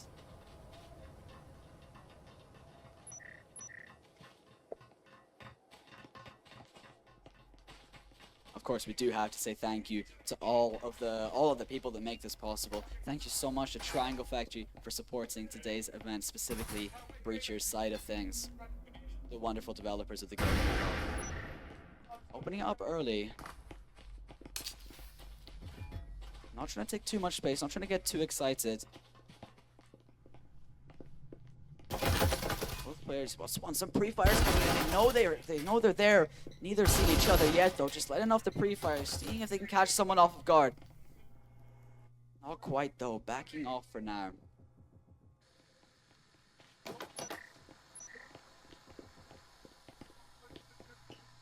The drone clearing angles, nice and slowly finding their space.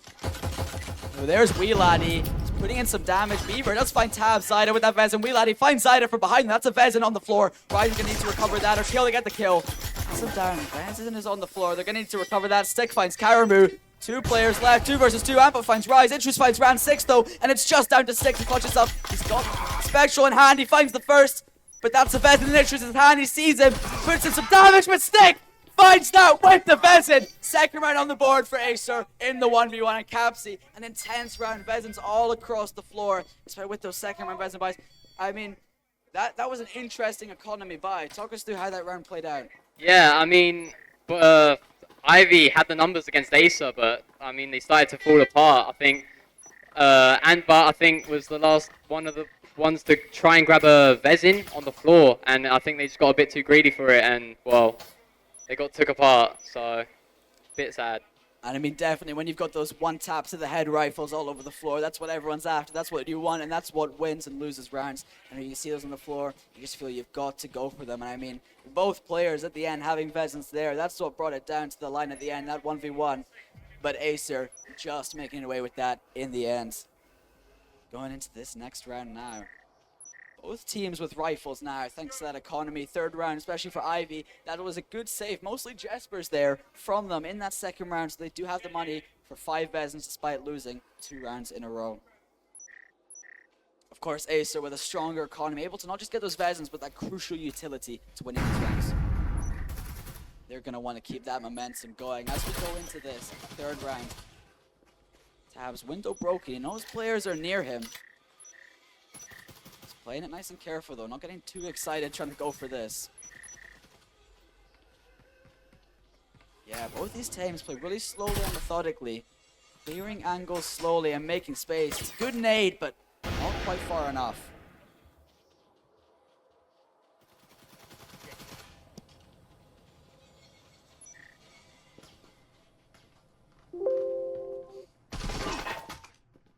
Clearing carefully, round 6, finds one, making space. That's going to bring a lot of space up map, and but he's really low, and he's currently getting slightly pinched. Saida.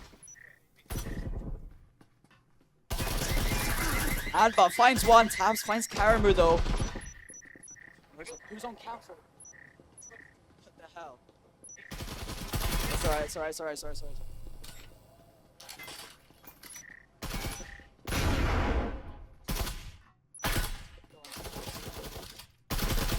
It looks like Acer are trying to recover. It's a 3v3.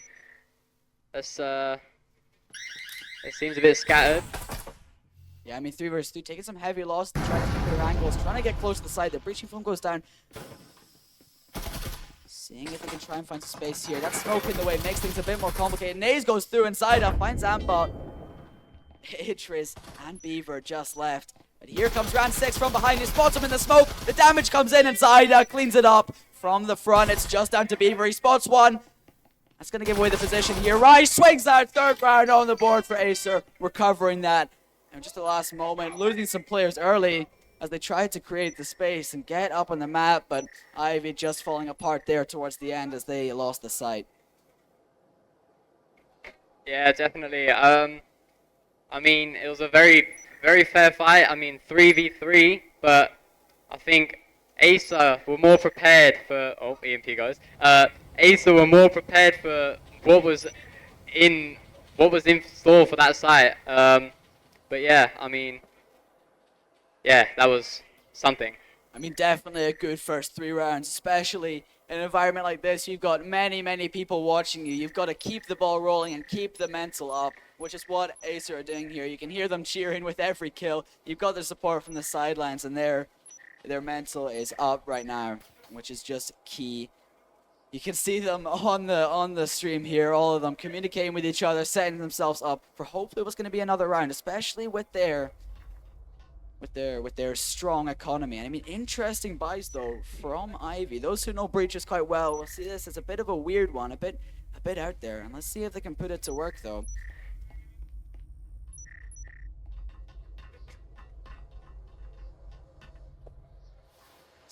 Seeing them start to make some space. Once again, playing this quite slow, not getting overly aggressive.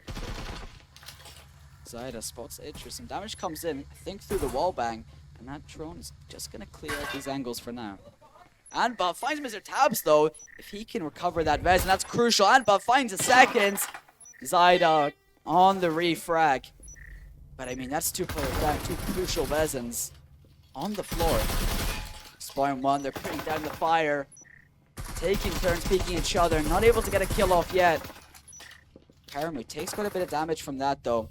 Rise, he spots Idris. He's just gonna back off of it now though. It's the wall bang. He's trying to find the space here. He knows Idris is close. He finds the first. Karamu on the refrag, just on the side and ran though. It's a what? It's a 2 versus 2.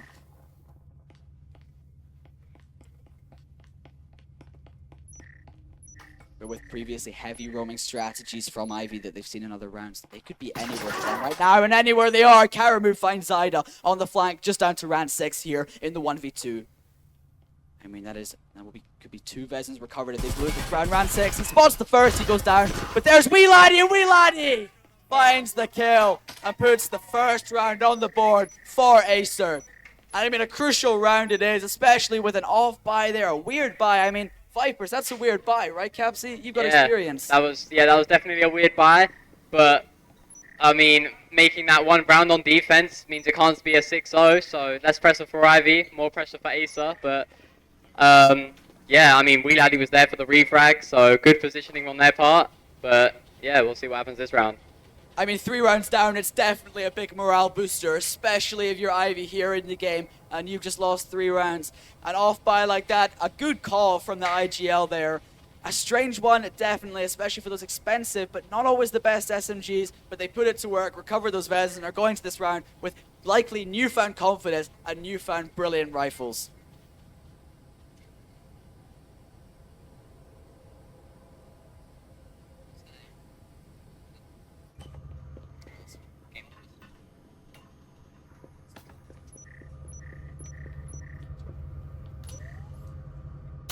So we go into round 5. Ivy's gonna want to keep this ball rolling. If they can go into an even half, bring it back on the attack.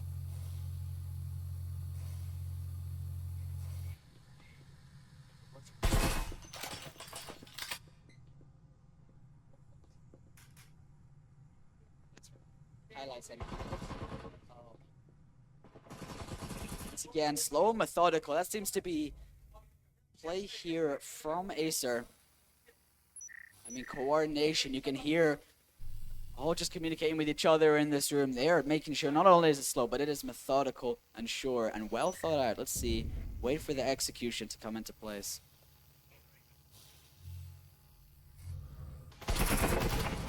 Wall bangs are coming in. They've got to be careful here. They don't get caught out.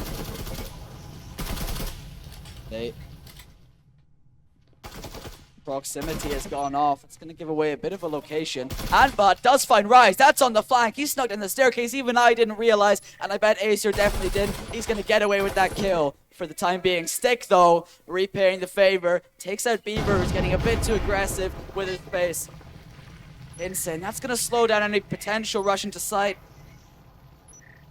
Not going to allow anyone to push in yet. The backup's coming in, but from both sides, still wary of that angle. But I mean, I think he's gotten away with that roaming kill here. Just taking turns, little peek. Stick, that's the EMP starting to go down though. He snuck onto side. Karamu finds tabs. Quick peek off, he finds the first. Ran finds interest though. Ran makes it a second. Karamu goes down. EMP is down as well. 2 versus 3 now. Wheeladdy and Adbud to recover the side and get that EMP.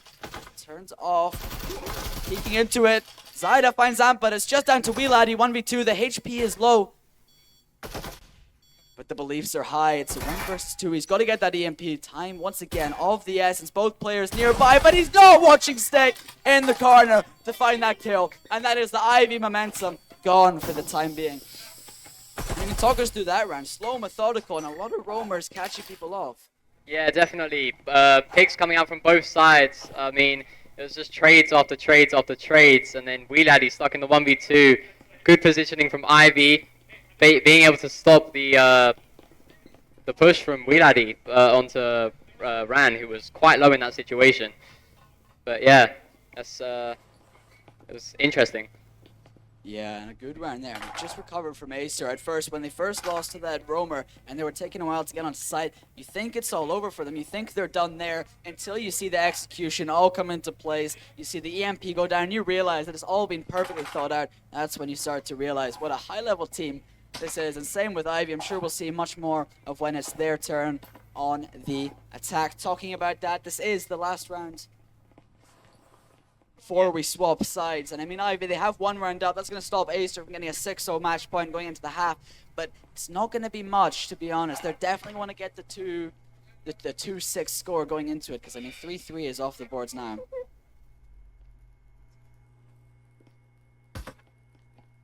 No action yet, slow and methodical. It seems to be the Acer play for this map, especially with those long angles. Many nooks and crannies you want to clear with all this complex obstacles in the way. Can't just be sprinting about. I mean, you saw at the end there, Stick tucked in the corner. That's all over this map. And if you play a bit too overconfident, there could be anyone lurking around the corner to wipe you out. They already got punished for it last round, and they're especially now gonna want to be watching out for that. Boom goes down.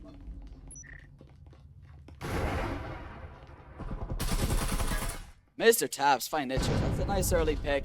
The wall's gonna go down as well. Beaver. Watching for it. Nate comes into sight. Not gonna quite catch anyone off, but they're finding space. Making sure to punish this lack of angle holding where they were before. But Karamu with a double. That's going to close that out. Zyda refrags, gets Karamu out, but there's Antbot. Those Vipers at work again. Wheelady with one as well. It's just down to Steck, and he goes down. Second round on the board to Ivy. And what seemed like a good setup was quickly shut down by quite a few players. I mean, Cabsy, talk us through that round.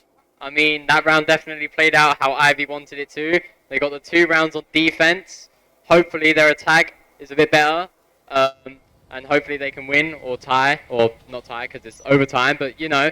But Acer, it fell apart. Same with Ivy, but they had the flank. Karamu getting a 2K or 3K, I don't remember. But yeah, it was very, very, very, very interesting. Going into side swap now, Ivy on the attack. That's the kind of momentum you want to be feeling. That's the kind of confidence you want to be having going into the second half. New half, new you, new chance at taking this map. 4-2, plenty of chance to take it back. I mean, let's see how this one plays out. 15 seconds before we go into this. It's a new scene for both teams now. A new stress, and we're going to be seeing. We've definitely seen Acer show how this map plays out and how well you can execute it. If you take things quite slowly, methodically, make sure you're clearing everything. Let's see if Ivy can replicate. Now notice, they hear the wall bangs. They've called the red room here. Wall bangs coming through the breachable wall here. No hits off just yet, but that's going to let away the positions. Loud and clear for the defending team here. A grenade goes in, but no one's that close for a Tabs. He finds space and he finds the first, taking the pick and backing off.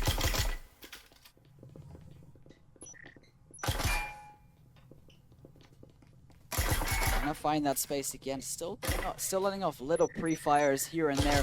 Don't see if they can catch anyone off guard, especially with those wall bangs. 5 versus 4. Another great start for Ivy, and they're taking it quite slow, but likely just getting themselves set up to rush onto this site now that they have this red room cleared.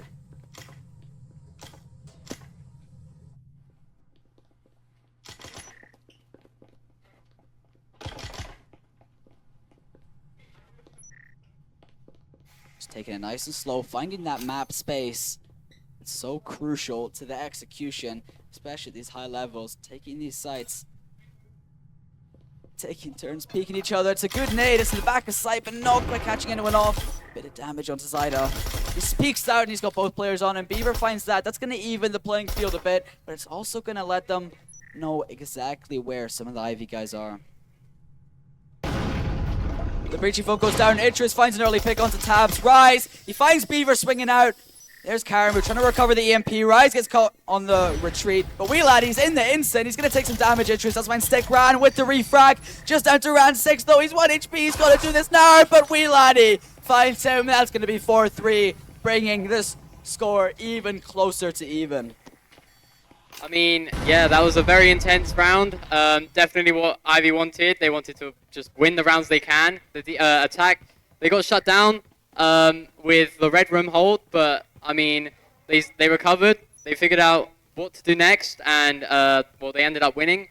They can now put money into more util or anything like that.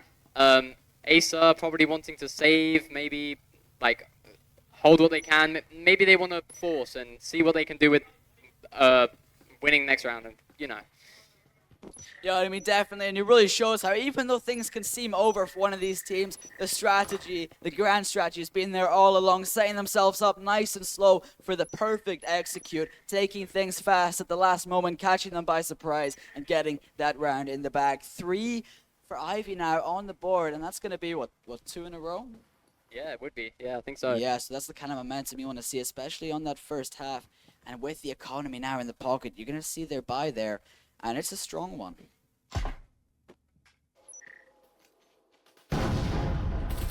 Hatch comes in. They're going to hear that instantly and be wary of that. Interesting defense setup, especially when you look at where the sites are on this map. Karamu finds round 6. Tab swings out. He knows Karamu's there. He's chasing it in, but Karamu catches him, trying to get out of the window. Yeah, instantly 5v3. Finding space up now. Drone as well, checking all the angles. Just pistols on the ACRU side is not where you want to be. You can already see that. The Vezin is going to win that fight like 9 times out of 10. But but there is a chance here.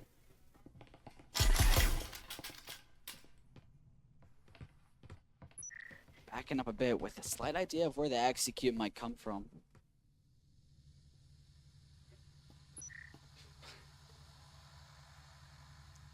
Once again, slow and methodical. They found those 2 early picks. They're going to capitalize over that, taking the space, but not going to get overconfident. They're going to wait, take it slowly. Beaver, he spots him. So he's finding the space, he's using it, he takes out Stick, he's got the space. Now there's a chance for aggression. Rise tucked in the corner, he knows they're both there, he finds the first, but he's gonna have to make it 4 more, and that's just not happening. 4 rounds on the board for Ivy, and that is gonna be an even scoreboard. 4-4, I mean, both teams 2 rounds away from taking this first map. And what do we see in that round, Capsy? Yeah, I mean, Ivy, throughout most of the round, kept all 5 people. I mean, only losing 1 to, I think, Rise. That's definitely what you want on the 4th round with Vezins, because you want to keep the most amount of Vezins you can, so you're not spending more money and losing out on util that could be helpful for the push. Definitely. I mean, we're seeing rifles now going into this 3rd round of the half on both sides, but of course, you know, Ivy with that stronger util, thanks to those extra kills and winning so many rounds in a row on the first half. It's what we saw from Acer in the previous half, but now we're seeing it from Ivy, turning it around. And I mean, really showing, I mean, do you think this map is attacker-sided? I mean, it's definitely seeming attacker-sided from, I mean, both Acer and Ivy being dominant on the attacking side, but I think it's pretty balanced. It's just based on what team and how prepared you can, like, how prepared you are for what push, and, you know, it's just, yeah. And we can definitely see that both these teams are really good at setting themselves up nice and slowly and executing a site in sync very well, but maybe not so good on the defending side, so maybe that could be the deciding factor here. Yeah, you can see it every single round, slow, methodical, but in the end, near flawless. Those rifles are going to make a big difference this time. They both know where each other are, not wanting to get too aggressive, not wanting to peek into each other.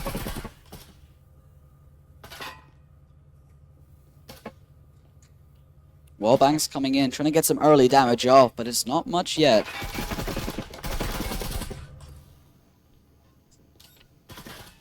Slowly waiting for their chance to execute here.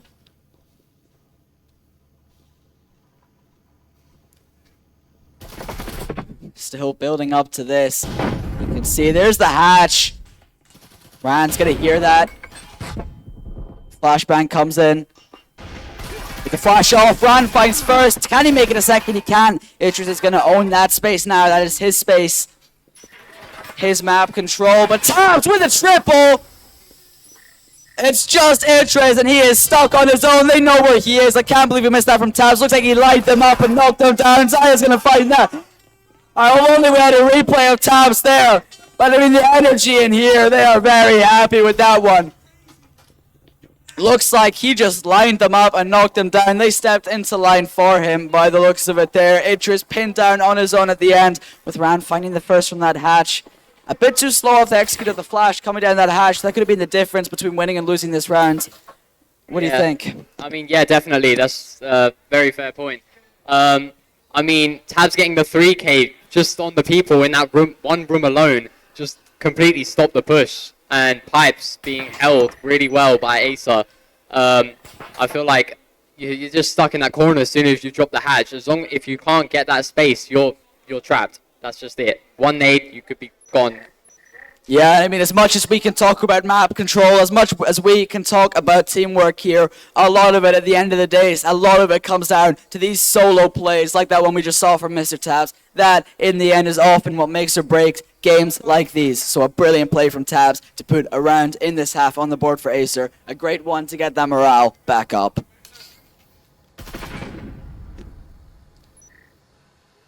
And if they win this round, that will put them on match point.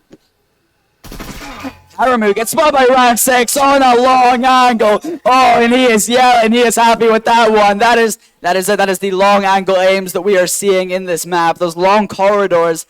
And I mean, round 6 putting that aim to good use.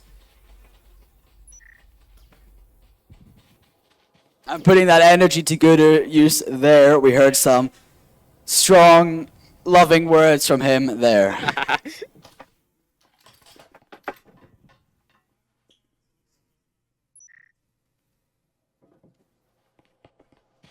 They're going to be hearing steps, running around here, not getting too aggressive. They got that early pick. I mean, that's a massive early pick. You're not going to want to get too aggressive off the back of that. Staying humble, not getting their egos up. It does give Ivy a chance to work their way up, find a bit of space. They hear that shot let off, getting rid of that util, and that's going to be a chance at a wall bang. They know they got to be around there somewhere. Calls coming in, steps are coming in. Slowly clearing these angles. Beaver finds Zyda. That's a nice pick for Ivy, a nice confident pick that you're going to want to get. Especially if you've lost the first player like that. Nade comes in, Beaver just dodging that. Atreus does find round 6. There's Tabs. Beaver knows he's there. Tabs getting away just in time. Flash doesn't quite get him. Beaver gets away from it just in time. They both got to watch. They both want this pick. Tabs following the retreat. He finds the first. Reline. He finds the second. Tabs, can he make it a third? There's Beaver, but no. Itris on the refrag. 2 versus 2 now. Stick and rise. Beaver and Itris. And I mean, wanting to just hold down this site for now. They know where each other are. They're hearing these shots. They're hearing these calls. Door blocker goes down. They know they're going to be there, and that's going to be the EMP sound. They're going to know what's happening. EMP goes down, and now they got to go in the attack. It's a good nade. Itchus just getting away from it just in time. Here it comes, though. Stick finds that. 1 versus 1. It's Beaver. It's Stick. They need to get the EMP defuse, and Beaver doing this carefully. Doesn't want to get too aggressive. He has the chance to run down the time here with that smoke in place. Who knows where they could be? Stick pre-firing. He's baiting the EMP. Beaver, he's close, and he just goes down, and that's a 5th round on the board for Ivy. And both teams evened up once again. This just gets more and more tense, and this is only map 1. Capsy, tell us a bit about that round. I mean, both teams, they both, fell to the ground, pretty quickly. I mean, Ivy had to recover from their loss. I mean, I think it was Karamu being picked off at the start by Ran. And then towards the end, we just had a ring around the rosy with Stick and Beaver. So the win to Ivy was definitely needed because we don't want it to get to overtime. Yeah, I mean, definitely, because that would have been the match point for Acer. This round would have been match point for Acer, but not quite. Both teams now have a chance to claim that match point. This is a close first map, definitely. But and that's a stressful situation at the end there for Stick and for Beaver in the 1v1 for that match point. You got to have a lot of respect for these players putting themselves out here on the stage to play in front of all of you guys. So, well done to both players in that one, but Beaver just snatching it. A lot of morale up on the Ivy side going into this round. Interesting buy. Interesting buy on the Acer side if you look closely. Oh yeah, definitely, yeah. And with that lower economy, let's see if they can put those weapons to good use though.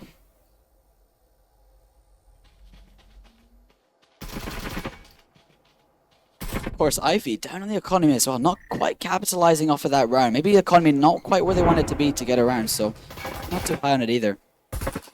Yeah, definitely. Keeping people alive is definitely necessary. I mean, holding on to Vezins, holding on to Util, just so you don't have to buy it again, having the most amount of money for every round.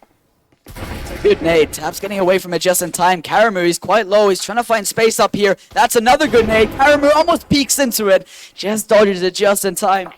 They know where each other are. That's a second good nade. Wee Laddie taking a considerable amount of damage from that. Round 6 cleans that one up. Wee Laddie's going to go down. Round 6, they know he's got to be close now. And he has the chance to hold this down. Karamu searching for that kill. He spots round 6, but Rise finds him with the trip mines.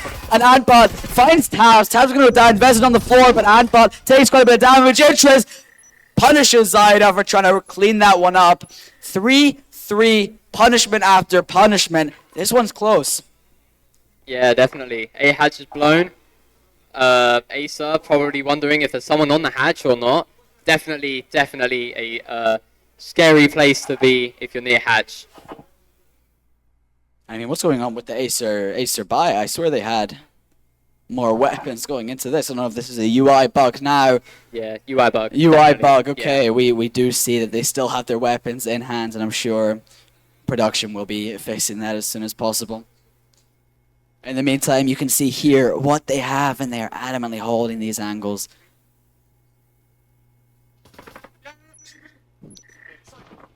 It's these quick moments of action and slow build-ups, and we're at the end of that build-up. Rice finds the first Beaver, punishes, entries, peeks, too fast, Ran cleans that up, and just out to Beaver, he's stuck in, he finds the first, Ran 6 and Beaver in the 1v1.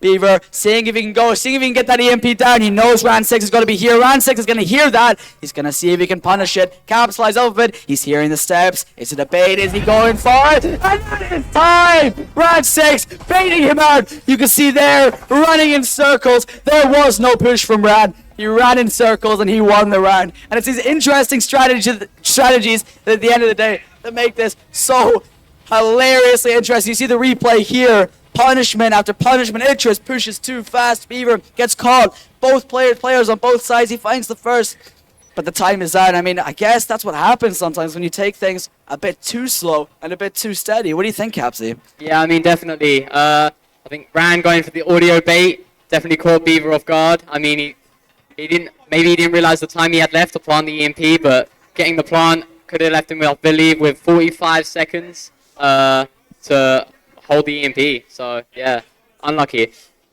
And that is going to be match point for Acer. If they win this map, that means they only have to win the next map, and they will be your EU champions for today.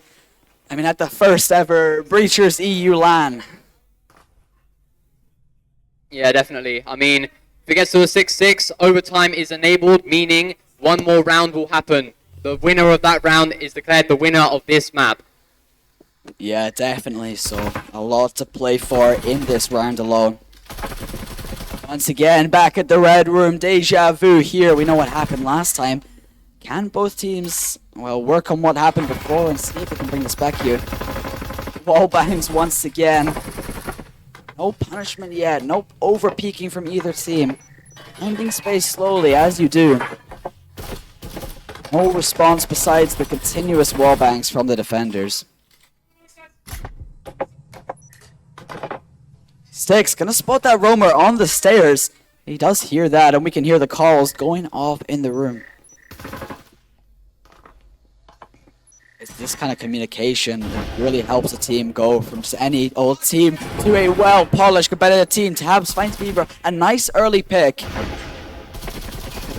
Beatrice finding space. They know he's got to be there. Tabs swings out. He finds the first. He finds the second. Shuts that down. Wheelani does punish. But Zyda on the refrag. That is going to be that shutdown for the time being. All down to Antbot with his Vezin. With his Viper. With his Viper. He takes some damage. They're all over him. And that is it.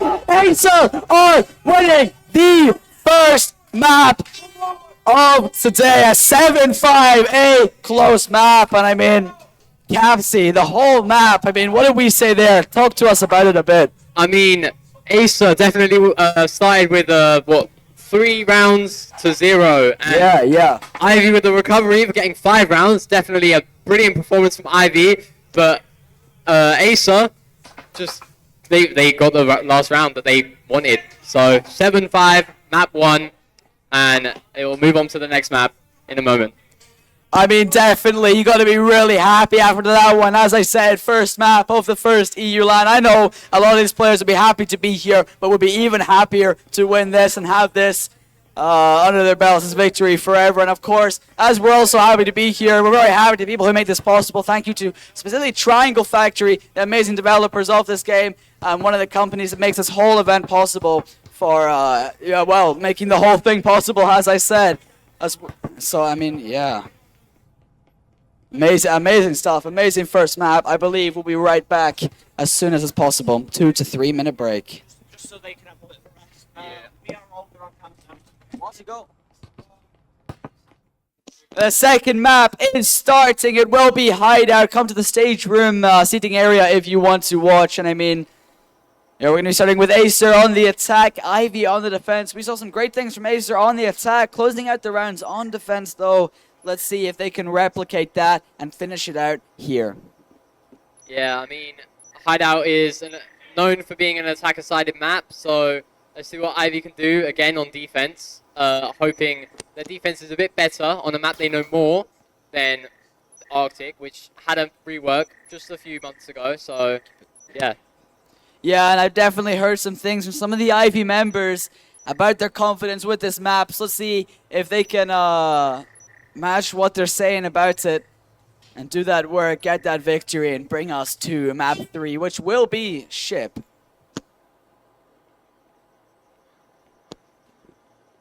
Getting ready to go into it now.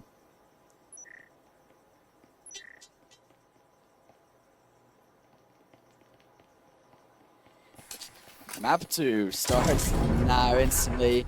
Drone goes down on the hatch. The drone comes in. They see the drone goes down. They know Beaver's going to be there. You got to be careful. He could still be close. They spot him.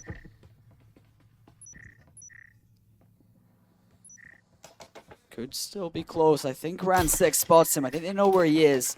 While they're sorting that out, they got to set themselves up for the push on top floor. Beaver finds Rand, shuts that down early. A nice early pick.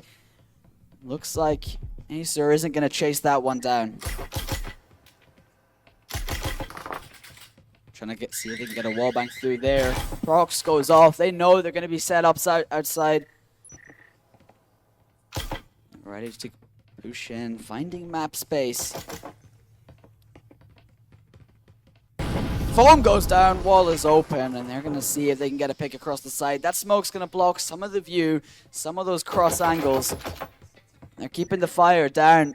No EMP yet. They're going to hear that audio cue, and the EMP is going to start to go down.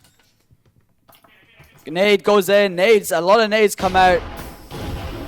You're watching for it. EMP, but Beaver's up close. He finds it. They're all pushing out now, shutting it down completely. It's just down to Rise in the 1v2. He finds the first, but he can't find the second. And I mean, it was a good execute. It was a good execute from Acer. They baited out that first nade, put the EMP down, and then they went for it again. But Ivy, reading that perfectly, 4 of them rushed out. And they just weren't ready to take that tabs, finding 2, but it wasn't enough to shut that down and losing that 1v1 at the end. So a close round, but a round nonetheless. What do you think, Capsy? I mean, yeah, Ivy saw the smoke, or placed the smoke down, and they saw that as their opportunity to surprise Acer. Acer were not prepared for the attack on defense. So, yeah, I mean, Acer being shut down very quickly by Ivy, and getting the money and getting the util that they wanted, and Acer looking to do what they can with the round in its current situation. Yeah, a close round. Quite a few kills come in. The economy is quite high for both teams, but no chance at a rifle for Acer. There is a chance for Ivy if they do wish. Bottom floor side. This is often one that we see executed on B. We could see an A play here. But I mean, B is usually the popular one for teams, and it's perfected. It is every single game that is played, the meta changes, and it's constantly developing for this site. One of the most popular and one of the most popular maps. The breach comes in. Hatch breach comes in. The drone taken down instantly. Rise is going to get a bit of info about some of the players there. They're not going to drop in yet. Atris finds round 6. The round 6 tries... Gets a bit too free with how much space he can take. Oversteps his welcome a bit too much. And they're still wary of this hatch. Playing it nice and slow.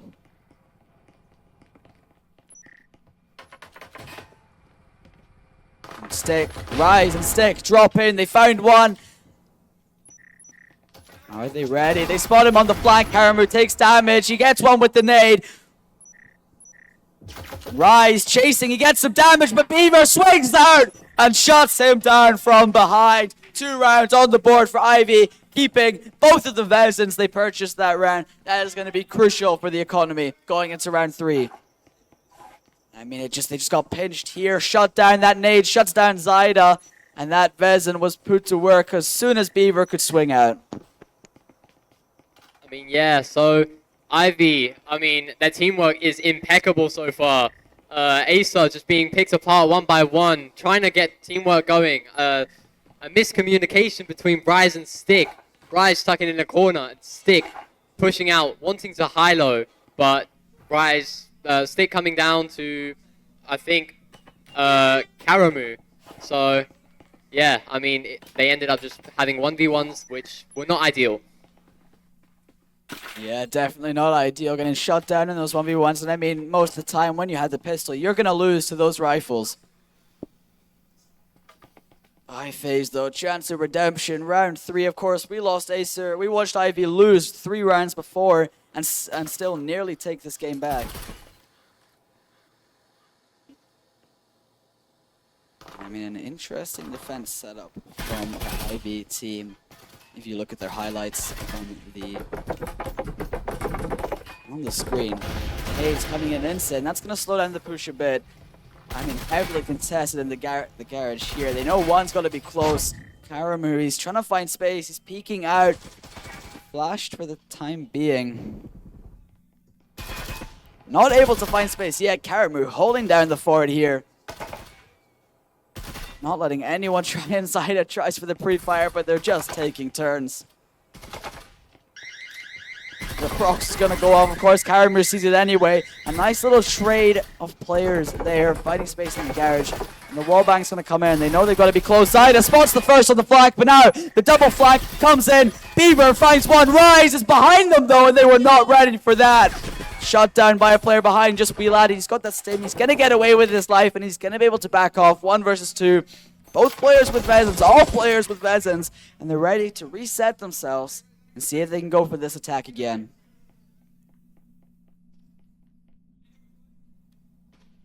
Yeah, I mean, that was interesting. I think Ivy were, I mean, yeah, they went for the unexpected retake onto Garage, but got shut down by Rise on their flank. So, yeah. They got to be careful. He could be anywhere at this point.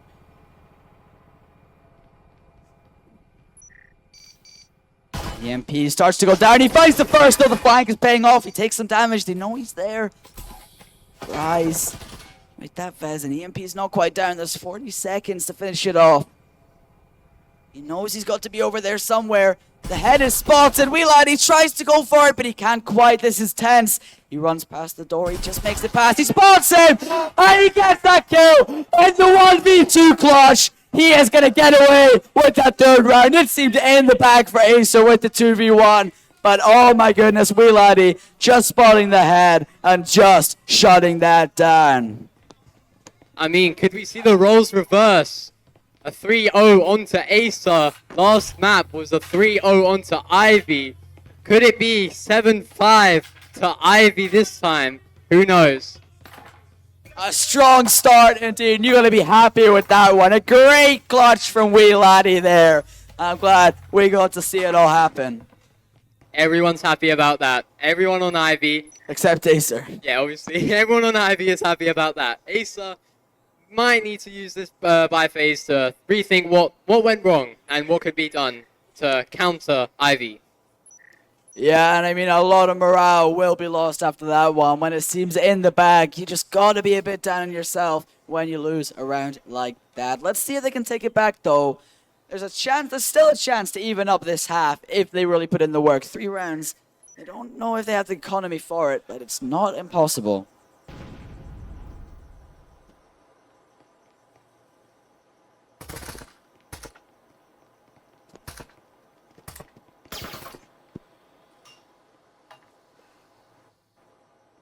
Both teams taking it slow.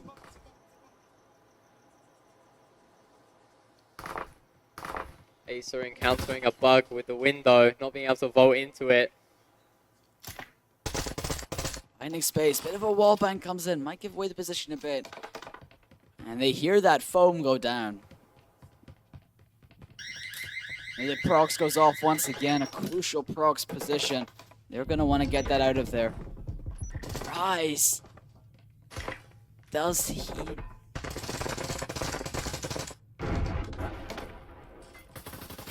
He's got to be careful. Rise finds him on the flank. That's gonna be shut down. And with the flanker shut down, they could be ready to execute onto the site now.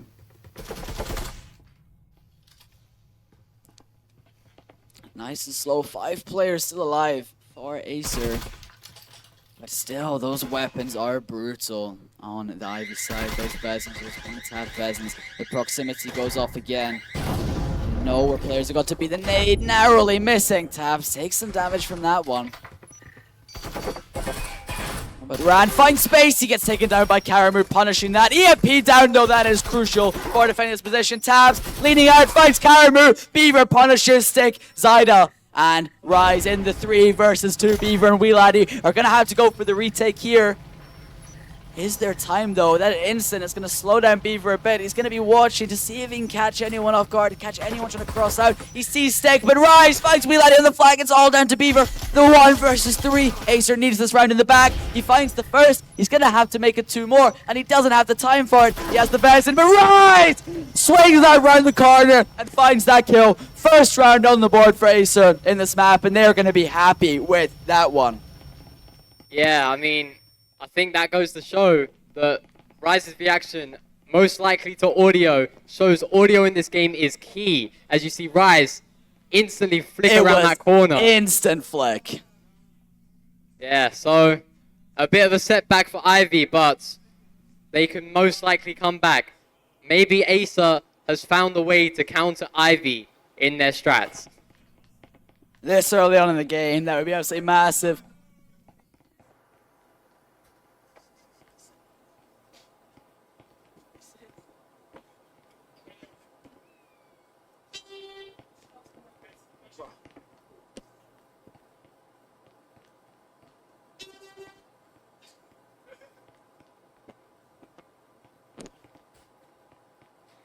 Round 4, bottom floor, sights again, back at it. We've seen this twice before already, so, or once before at least, so time to rethink their previous mistakes, work on it, and do stuff maybe just a bit better this time.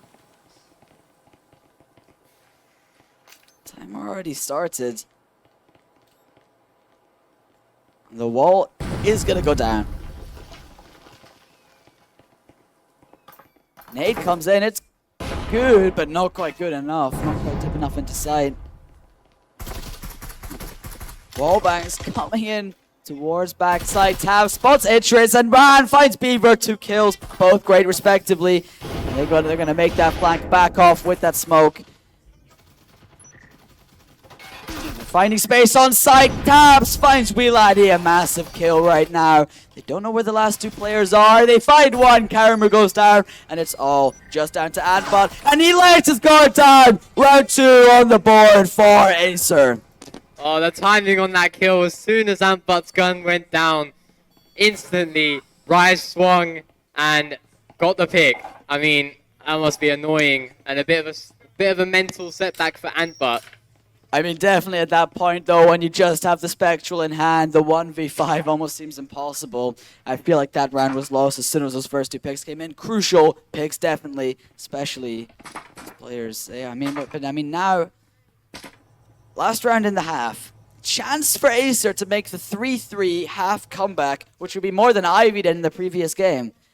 And that could be massive. That's what they want. That's what they need for the momentum going into the second half as well. I mean, we did see both teams perform better on attack slightly, so in the previous map, so we could see the same from Ivy going into the attack on Hideout.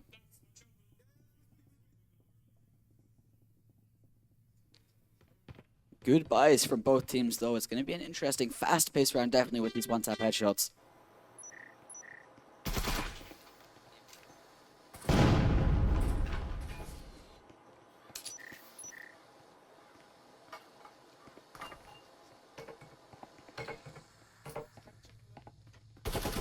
Wallbang comes in. They know he's got to be somewhere over towards there.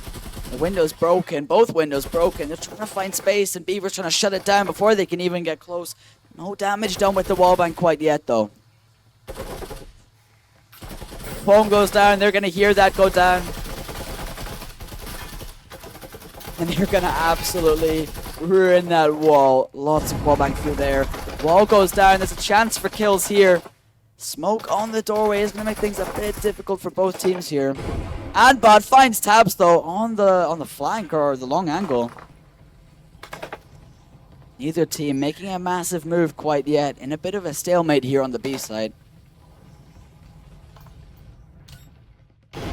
Nade into backside. Doesn't quite find either player. But Sticks has got another one. It goes to the back. Doesn't quite catch any other players as both nades used. Ran finds Itris. A big kill to try and make space on the site. He doesn't quite make it a double. Not quite yet. He's gonna make the defense on that side just a bit weaker. Karamu just spots Ran. Sneaking around with the EMP. He's gonna go for the plant. Not just a bait, but get it down fully. Rise finds Antbot. Getting a bit too overexcited with how much space he can take. And it's just down to these two on site now for the retake. A 2 versus 4. What's looking to be around in the hands of Acer, unless Ivy can pull off something crazy. Zyda finds Karamun. It's looking very unlikely. Beaver now in the 1v4. They know where he is. They see him and he gets caught out. And that is going to be the 3-3 half going into the second half of this map. If Acer can take this, that will be the game.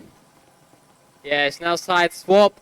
Ivy on defense, Ivy on attack, Acer on defense. Let's see if Ivy's attack is any better than their defense. Hopefully, catching more rounds than Acer could. I mean, 3-3, yeah, I don't know what to say. I mean, we definitely saw some strong attacking from the Ivy team in the previous map. Let's hope it carries over onto this map, which they have said they're a lot more confident on. I mean, in the first half, they didn't do too well in the previous game's first half, so let's not expect loads so far.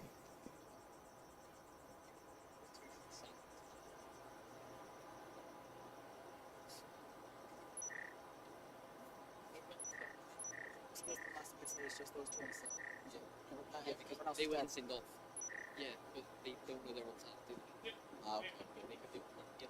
I think they figured it out. Yeah. Going into this round now, they're going to hear those doors get broken. I think this is a middle floor site.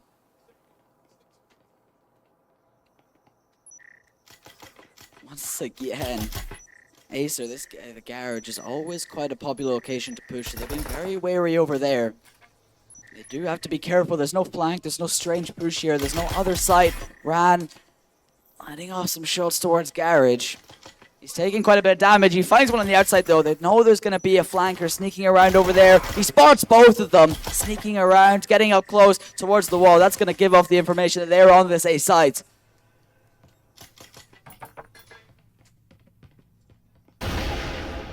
Four versus 4, quite even, but the info is given up about the location of Ivy. A pick let off on both sides. I was planning on it. I was going to take the stage. I'll take them straight. Yeah. Of course. Still slowly. It's these quick moments of action and then build up to what's going to happen next. Both teams setting themselves up for what could happen next here. I mean, I wonder what Acer are thinking right now. They could be thinking, I mean, are they going to stick with staying A? Are they going to fake? Are they double faking? You don't know, really. Definitely have to be ready for...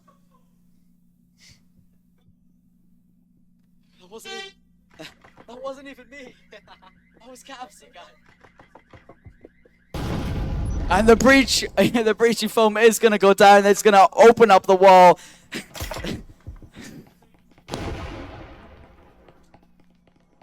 And then it's going to let Leto go the information of where they are. The breaching goes down on B now, though. It's a fake stick. Finds Wheelady, but Itris returns the favor. Rise holding down the side from behind the counter. Karamu finds him, but Stick and Tabs, they're looking the wrong way. It's just down to Stick versus Beaver. Beaver with the Cyclone. He can't quite find Stick, not yet at least. There's still a chance for both players. It's a 1v1. They don't know where each other are, but he peeks into him! And Acer puts a 4th round on the board, and the first in this half. A great long round. Oh my lord. That was intense. Stick in this situation was not prepared, but still ended up getting the kill. Who yelled sharp?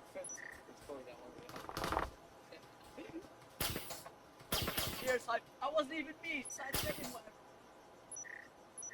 That's just not on.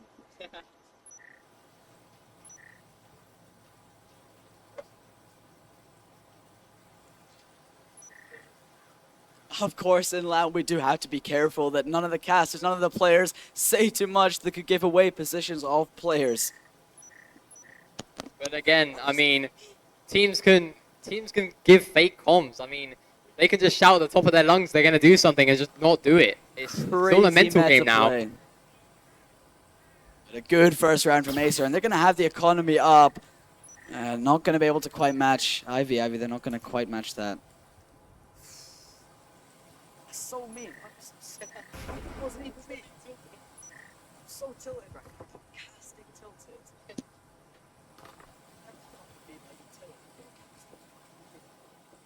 It's not on. It's not on though.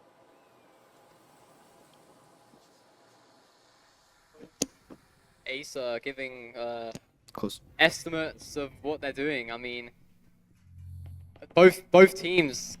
I mean, do they have much info? There's not much noise happening. Teams setting themselves up for an attack. Good here, steps and sides. Could give away info about sides. Looks like the wall gets broken and all 4 pile in to go down instantly, but they're finding space into sight. But getting aggressive, Stick punishes, and that's shut down instantly. And I mean, they are so happy right now. You see them dancing on stage over the moon. It was an interesting push, an interesting tactic that didn't quite work out. And Stick, with quite a few kills there, shutting that down, that Vez, and putting it to work. And I mean, for an off round where you've only got the pistols, I guess it's all right to do. Get that round out of the way, see if you can just try something crazy. But now in the rifles, let's hope we see some things a bit more serious, considering Acer are only 2 rounds away from taking this victory.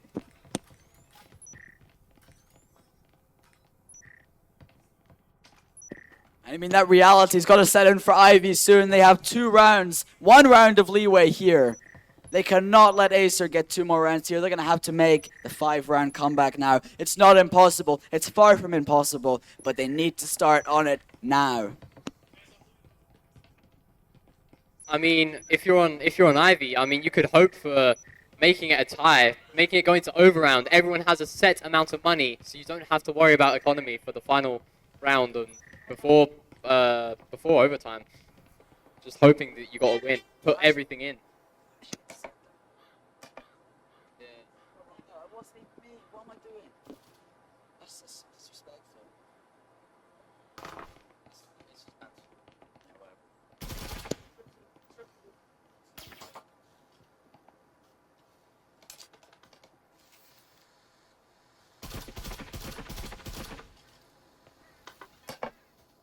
Garage door broken. They're going to get a bit of info about that.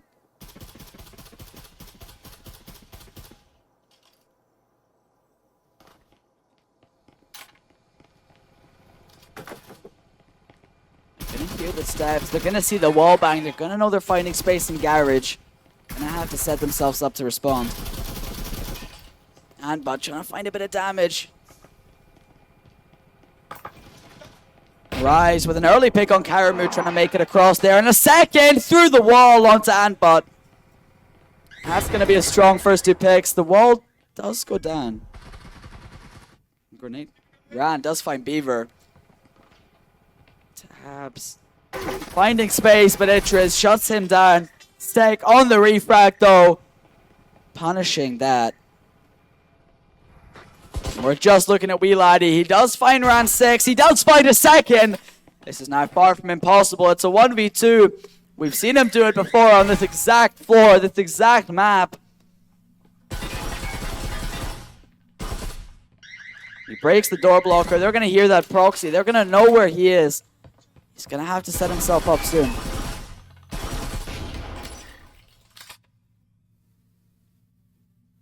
They are going to know that EMP is currently sitting in garage.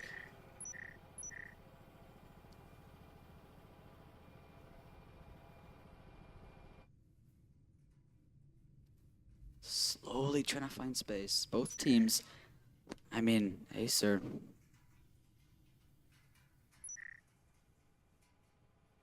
It's an intense moment. Wheeladdy needs to win this. He wants to keep it going. Arise! With the slide peek. Shots that one down. It is now rounds. It is now 6 rounds to Acer. That means Ivy need to get 2 6 rounds to make it to overtime, so they can have another chance of winning this map. Meaning they have the third map to try and win. And this is going to be match point to Acer for this map. Ivy are going to need to bring this not only to overtime, but then win that overtime if they want to bring this to a third. This could close out for Acer if they bring it. Ivy could keep the ball rolling if they keep up the work.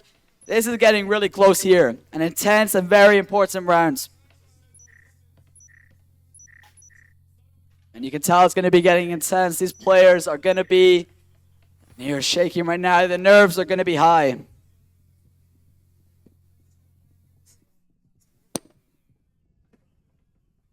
So just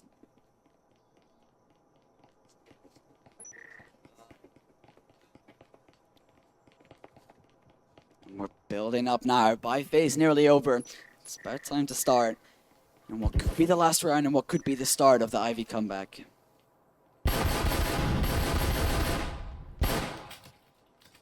And you hear the skylight break. Zydo with an early pick onto Beaver. It's a good one to open with.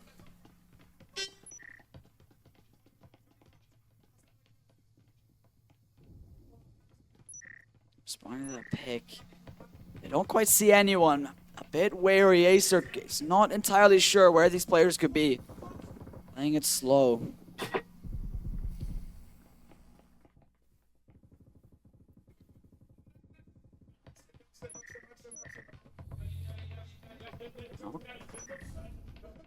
Hearing them. Karamu does find Mr. Tabs. That's a good pick on the board for Ivy, definitely. And that is going to be a Vezem recovered as well, an important weapon in the hands of now Karamu, a player we've seen great things from so far today. Yeah, Proxy goes off, 1.5 minutes left in this crucial round.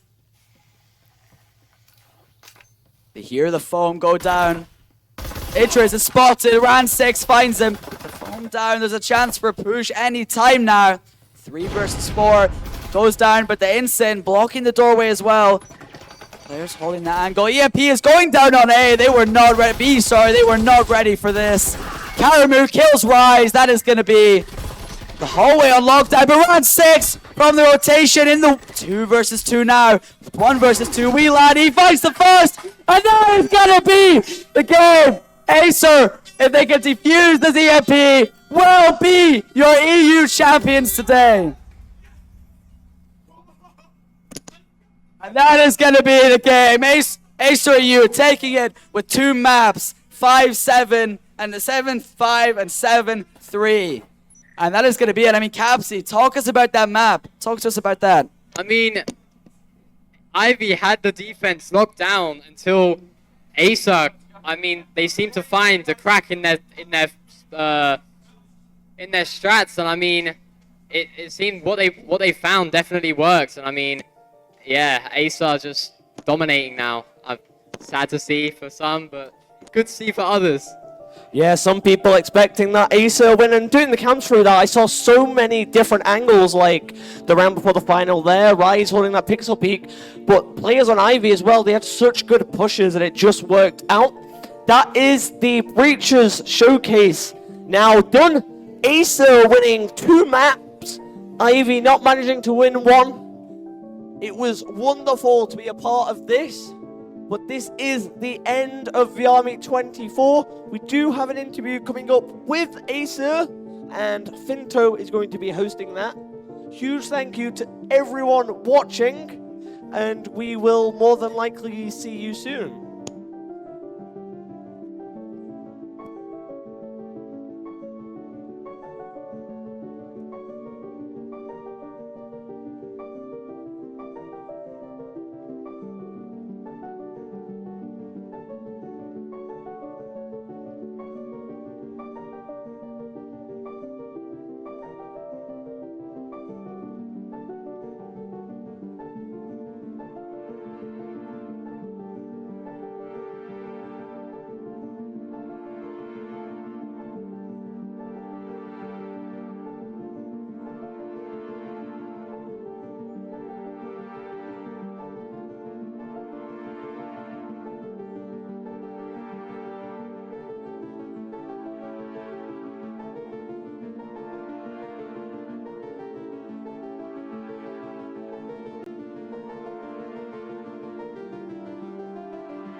We are back. What an exciting match that was. We are here with ACRU, the winners of today's show match. And I mean, what a match it was. Taking it with only 2 maps. Definitely some close maps though. Rise, the captain, talk us through how you're feeling right now. It's so hard to hold back the emotion. I'm so proud of I'm going to start crying, man. I'm so proud of the team. The practice we put in over the last few weeks is amazing. And I'm so sorry. I'm so sorry. It means so much if you couldn't tell. I love these guys so much, and I hope we go on to win Season 3, and that's why we're the best in Europe. I mean, it's amazing to see this positive emotion from this team. This is the first chance these guys have had to all play together with each other in the same room and against their competitors in the same room. And not only have they done that, they have won that. So, I mean, it's amazing.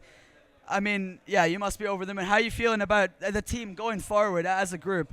Oh, so positive. This match was the only match we had eyes on for the last 2-3 months. I mean, it's what me and Zaid have been looking for over a year. I mean, I'm so glad all these guys can make it, and now our eyes are set on winning the rest of the season. And we needed to get something back for what happened last season. You know, we fell short, we came 3rd, but I'm so glad how much the roster's improved, and it's just only up from here. That's amazing to see. It was amazing to see you guys playing together, playing so well, and I'm looking forward to seeing more of you guys as a team in the future. Thank you so much, and well played to all of you. Thank you.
Hi everyone. Hello, hello, hello. Hey, can I get everyone to stand up really quick? Just stand up out of your chair. Grab your chair and come forward. We need all of you forward right by the bar here.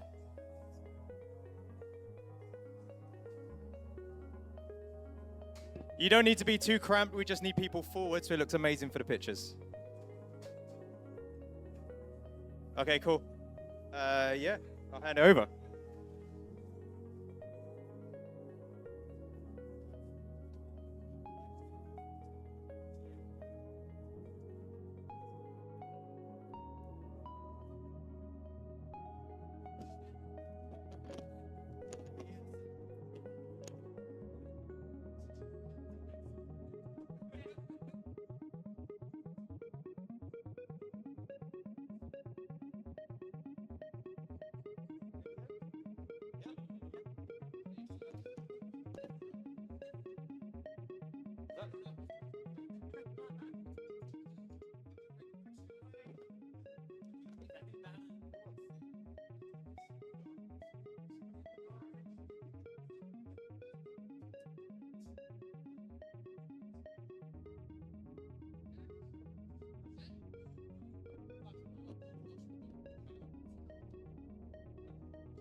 makes it more professional. All right, guys, okay. So we're coming in to the end here of the whole event. And as we've had a whole weekend of competitions and everything, so it's time we gave away all our awards we've got for our winners this weekend for Orion Drift, Breachers, Onward, and Blast On. Racket Club. The others mostly. So, we're going to kick things off here with really the highlight game of the whole thing. Orion Drift, obviously the first stream we had of the world of this game, the first LAN event of it as well. So really big one. And of course, our winners here were Inter Valente. Guys, where are you at? Come on up.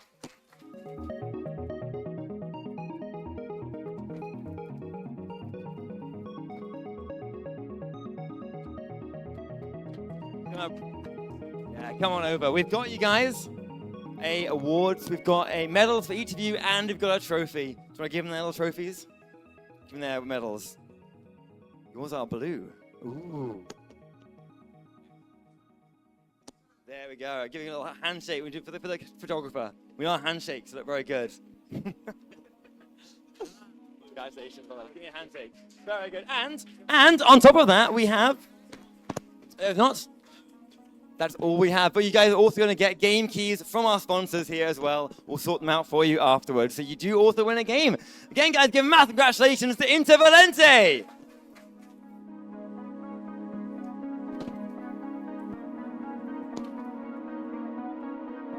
And now, following up from that, the game we just saw happening earlier, the wonderful Onward games. We saw quite a few of them happening through the day today, but we did have that showcase match at the end.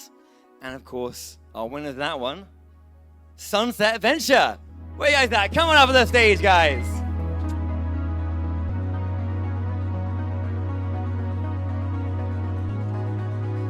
Here we go. Congratulations, give me a hand. Very good, very good. Handshake.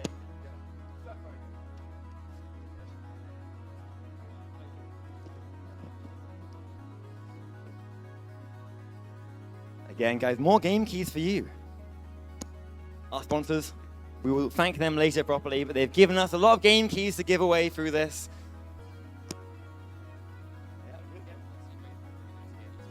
Oh, there's a +1 missing. We'll get it later. You can sort it from you later. But yeah, guys, a massive round of applause again.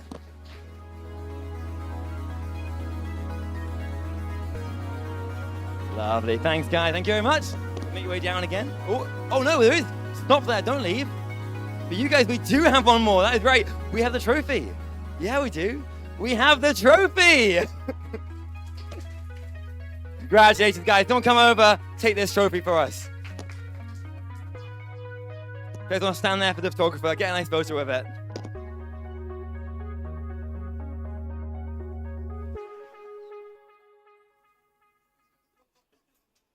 Perfect. Thank you very much, guys. Congratulations. Can't forget the trophy.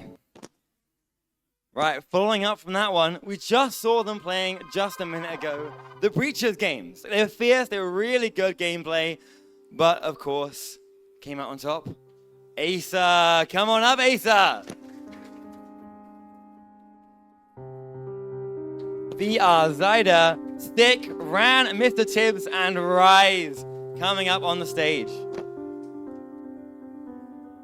whole trophy box being brought up again. The medal box. There you go. Congratulations. Giving your medal over here. Matching shirts too. Matching shirts are fantastic.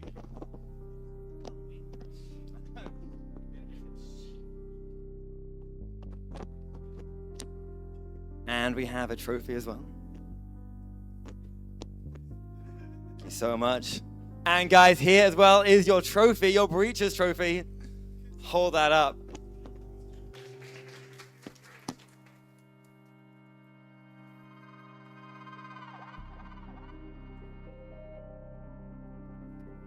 Yeah, fantastic.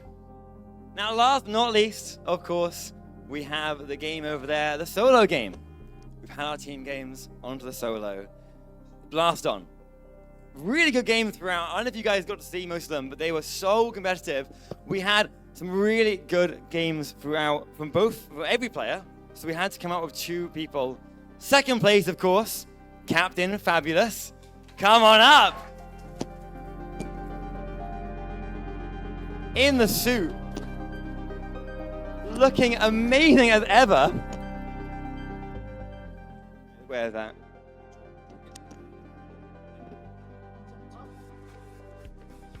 You can't get a medal. You played so good. Here it is. There's your lovely orange, I think.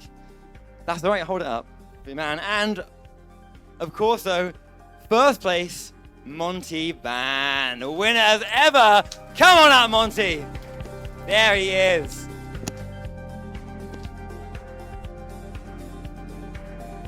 Absolute beast on that stage.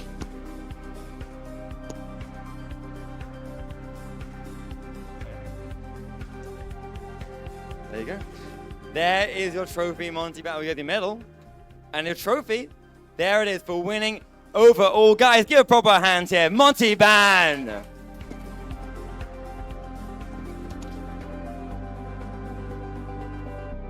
Get photos together.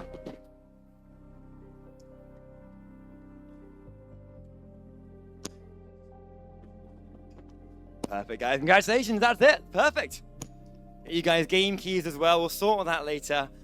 But in the meantime, that's it. That's all our games. Yes, we'll do that after. We'll get around to that. But for now, really to help close things out properly, we've got the man himself, Money Mitch. Come on up, Money.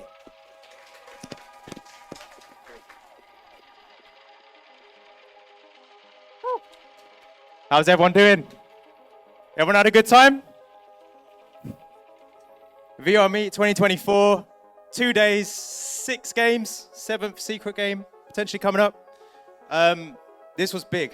It took a lot of effort to put this together. It's a lot of smaller communities we brought into the same room to make this happen. A much bigger venue than we've ever done before. But the only way we could do this is with so much help, so many people helping out. So we want to use this moment now to get some people on the stage and give them some flowers, some claps. So who should we do first? Should we do AV first? Should we get Nate and your crew? Can we get the AV people up on stage? Probably not, because you're holding... Yeah, come up. Yeah, you. Where is he? Where's Nate? Oh, he'll come. Yeah, I did that in the wrong order, didn't I? That should have been like, yeah.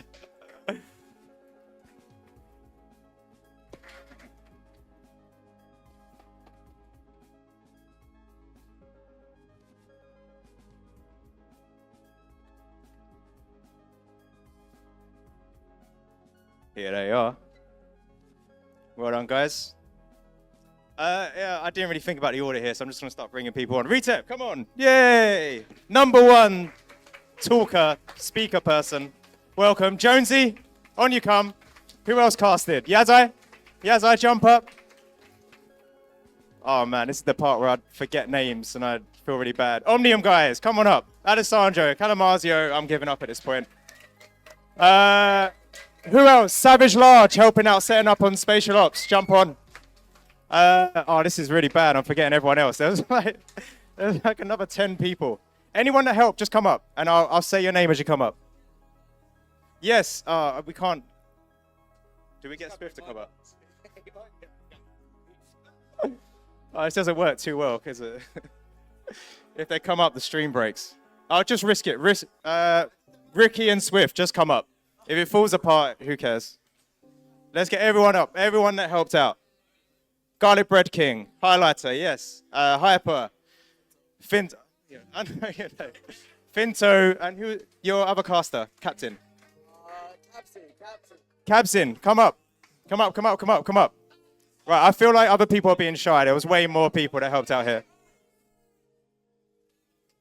GB. Did Savage come up as well? Anyone else who helped out in that back room, just come up. Right, I swear. Oh, Hex. Where's Hex? Yes. Swift is here. Big round of applause for Swift, holding it together for the whole event.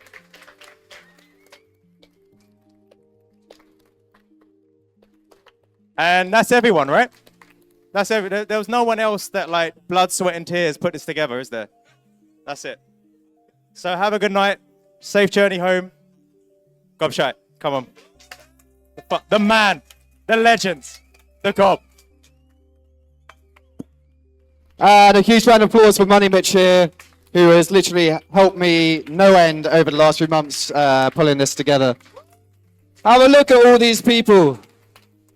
There's a shit ton of people that helped to make anything like this happen. And fundamentally, none of it happens as well without you guys trusting in us, coming along. The parents that are like, oh yeah, there's this event organized by a guy called Gobshite. Can we go? Can we go to that? And the parents like, you what? No, honestly, it takes a lot of people to pull this together. And, you know, thank you, everyone. I hope we can do it again next year. I hope you will come again next year. And in the meantime, if anyone wants to play a disc game until we get kicked out of here, we're going to go and play some Echo Arena next door. So, ladies and gentlemen, VR Meet 2024 out. Woo, woo, woo!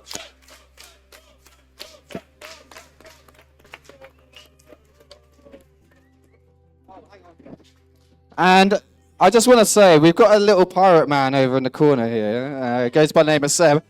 Not only does he take amazing photographs, he also hides away from all these kind of moments.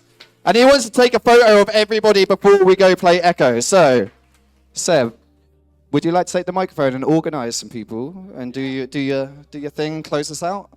Just yell. Up to you. How's your throat after the weekend? Hello, everybody. How's it going? So in a second, we're going to put the lights back up like they were during the games. There's some white tabs, some little tape, that's the word, on the floor. If you can get yourself in the middle here, that would be amazing. And then I'll continue to direct you once you're all sort of centralized. Thank you, everybody. Yeah, if you guys could go and flip the banners onto the white tape markers, the long middle bit. Those go down there, yeah. And facing us.